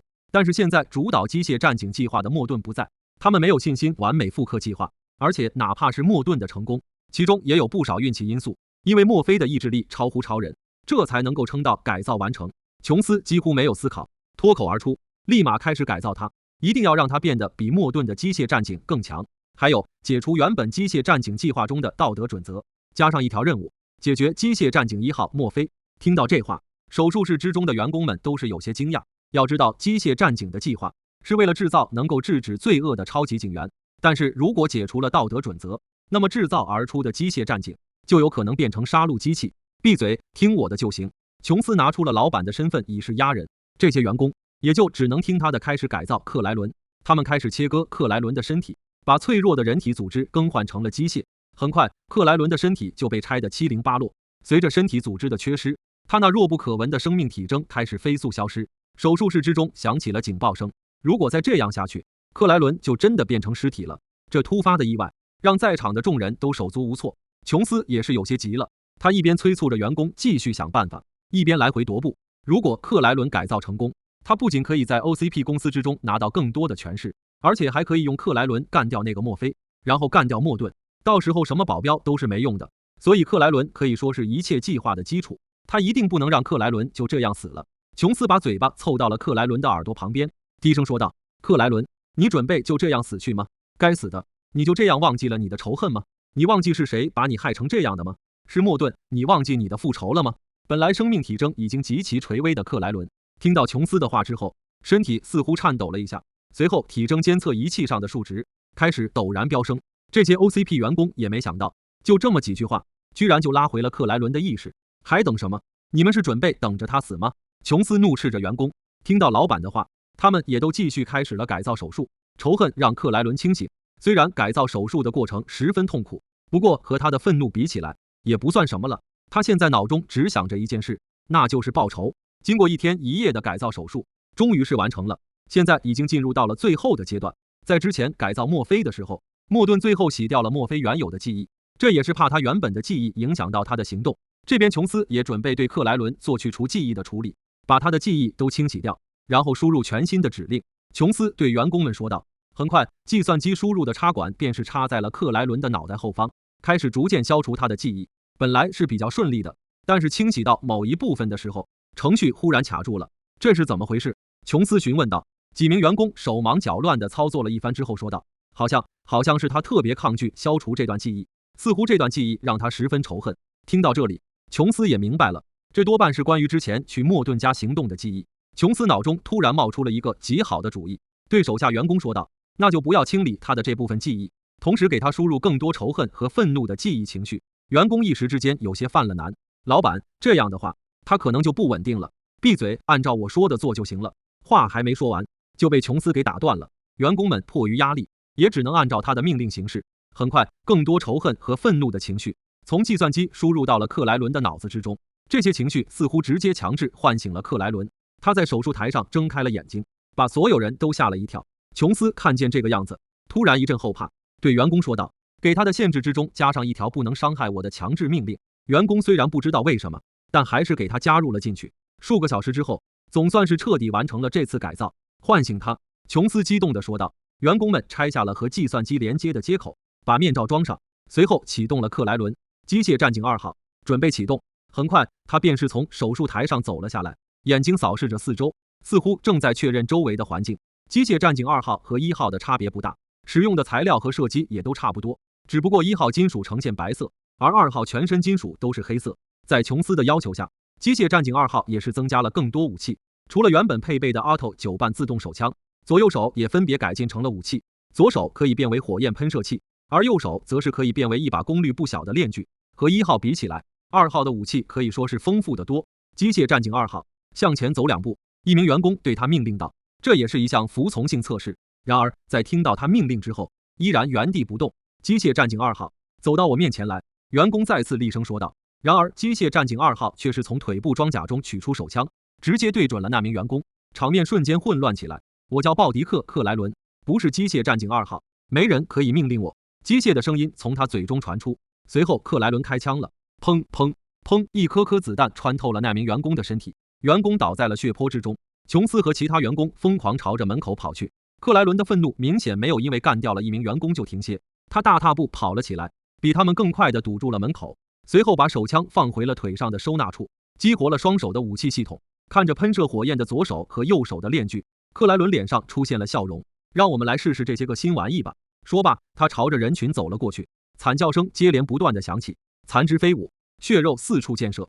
琼斯在克莱伦屠杀这些员工的时候，躲在了手术床后面。原本趾高气扬的他，现在在床下瑟瑟发抖，惨叫声逐渐退去，因为克莱伦已经干掉了除他之外的所有人。克莱伦把琼斯从床下揪了出来，是我复活了你，你不能杀我，克莱伦！琼斯大喊着，但是克莱伦明显是不会放过他的，特别是脑中的仇恨情绪被加强后，他更加的疯狂。但是就在他想要动手的时候，身体关节忽然僵住了，系统底层的程序命令阻止了他对琼斯动手。该死！克莱伦似乎相当的不满意，不过他也没有办法，等我出去干掉了那些该死的人，我会再回来找你。把琼斯丢到地上之后，克莱伦走出了手术室，琼斯无力地靠在墙上，劫后余生的他大口喘着粗气，虽然受了不小的惊讶，不过也该要处理烂摊子了。手术室之中发生的事情，他需要处理好，这些事情可不能让其他人知道。打了几个电话之后，他也离开了手术室。一个和墨菲差不多的机械战警从 OCP 公司之中出来了，听到报告的江谷瞬间站了起来，对身边的战士说道：带上暴君，我们出发。是在给基地报告之后，江谷带上了战士们出发，他们把暴君丢到了车上，根据盯梢战士的报告，开车追着克莱伦而去。克莱伦虽然变得疯狂，不过他依然保留了一些智慧和记忆。虽然输入的命令是要他解决墨菲和莫顿，但是他也不傻，他依然选择先回到旧城区的废旧工厂里，召集自己的小弟。该死的，那个机械战警找上门来了。他刚一进去，便是被小弟们看到了，他们把克莱伦认成了墨菲，纷纷拿起武器开始攻击他。虽然子弹全部给他的金属身体弹开，但他们的行为还是让克莱伦十分恼火。砰！他一枪崩碎了一个小弟的脑袋，然后大吼道：该死的混蛋，是我，克莱伦！这句话一出，废旧工厂之中鸦雀无声。他们没想到，也就一天没见，自己的老大就变成这个样子。几人将信将疑地走下了楼梯，克莱伦也摘下了自己的面罩。在看到他的脸之后，小弟们这才确认，这就是老大克莱伦。不过他们依然十分好奇，老大你怎么变成这个样子了？克莱伦把之前发生的事情告诉了他们，同时也告诉了他们接下来要做的事情。他们首先要干掉现在的机械战警，也就是墨菲，之后他们要一统底特律地下世界，到时候就没人可以挡得住他们了。克莱伦说出了自己的疯狂计划，他居然准备袭击墨菲所在的警局。小弟们听到这个计划，也都是心下一惊，他们已经够疯了，没想到现在的克莱伦更加疯狂了。只不过克莱伦也不是无的放矢的去挑战整个警局，现在底特律城混乱无比，别说是他们，就连不少原本的警员都在闹事，莫非只是其中的一个异类罢了。而且克莱伦和琼斯也约定好了， OCP 公司会给他们一批全新的武器，让他们拥有强大的火力，这样的话，摧毁一个几十人的警局也就不是难事了。琼斯之所以会这么做，当然不只是为了让克莱伦去报仇，他也有着自己的打算。本来 OCP 公司所制造的机械战警计划，就是为了掌握底特律的警员力量，但是没想到这个计划有着天然缺陷，没办法完全普及，到现在也就只有墨菲和克莱伦俩人成功。所以琼斯有了新的计划，克莱伦干掉机械战警，摧毁警局一定会成为轰动底特律的大新闻，到时候会有更多的警员进行抗议和罢工。而现在底特律的财政已经无力再维持，之前 OCP 公司曾经给了底特律城不少的资金贷款，如果在这个时间 OCP 公司发起诉讼，想必会彻底击垮底特律城。加上 OCP 公司和琼斯之前游说的关系，到时候底特律城只能拿出一些 OCP 公司想要的东西抵押还债，那时候 OCP 公司就可以彻底掌控底特律的警员队伍了，到时候他们公司在底特律的权力就更大了。琼斯幻想着自己成为 OCP 董事长，成为市长的日子，到时候让克莱伦掌控旧城区的地下世界，琼斯就可以把底特律城完完全全的变为自己的私产。很快琼斯就让人把 OCP 公司研制的新武器送到了克莱伦等人手上。克莱伦的手下们看到这些新武器都是新奇不已。 OCP 公司送来的武器是一把体型相当大的反器材狙击步枪，名为眼镜蛇突击炮，是 OCP 公司在现有的反器材狙击步枪改造而来，加强了射击精度、火力、穿透等方面的能力。不过其中最让人惊讶的改动就是，他们大幅度的削减后坐力，这也是为什么这把枪被命名为突击炮，而不是狙击步枪的缘故。一名经常使用枪械的成年男人，完全可以站立使用突击炮瞄准射击，而不会因为后坐力受到伤害。嘿，让我来试试最新科技成果吧！乒乒，一名手下拿起了眼镜蛇突击炮，瞄准了街道外的一辆破车。砰！随着枪口火舌喷吐，车辆应声而炸，剧烈的爆炸把车辆的零件全部炸上了天。我喜欢它，哈哈哈！看着爆炸火焰的小弟们肆意的大笑着。有了这些武器，他们一定能干掉那个死而复活的怪胎墨菲。要知道，之前那个机械战警可是让他们吃了不小的亏。克莱伦用手拍了拍车顶，对小弟们说道：“准备好，我们晚上就去给他们送礼物。”哇喔，我喜欢，哈哈哈哈哈！就在这个时候，克莱伦的面罩上突然扫描到一个蹲在房顶上的人。该死的，有其他人！说罢，克莱伦拿起眼镜蛇炮便是一炮过去，只不过距离有些太远，等到击中房顶的时候，人早就不在那了。我被发现了，现在正在离开废旧工厂，注意安全，我们会接应你。克莱伦发现的那个人影，自然是过去盯梢的龙国战士。看来这个机械战警还真是不容易对付。很快，接应的车辆来了，接走了被发现的战士。克莱伦的小弟也没有追击，他们现在可是有更重要的事情要做，还顾不上其他的事情。盯梢的战士回来之后，也把掌握的情报说了一下。江谷这边汇总了一下，大概猜到了一些计划。看来克莱伦他们是准备动手袭击了，而且目标极有可能是墨菲所在的警局。看来他们的任务要正式开始了。现在对他们比较有威胁的就是克莱伦这个机械战警2号，以及他们手中新获得的枪械，无后坐力的反器材狙击步枪、眼镜蛇突击炮。江谷把这些情况汇报了上去，同时准备请求一些支援。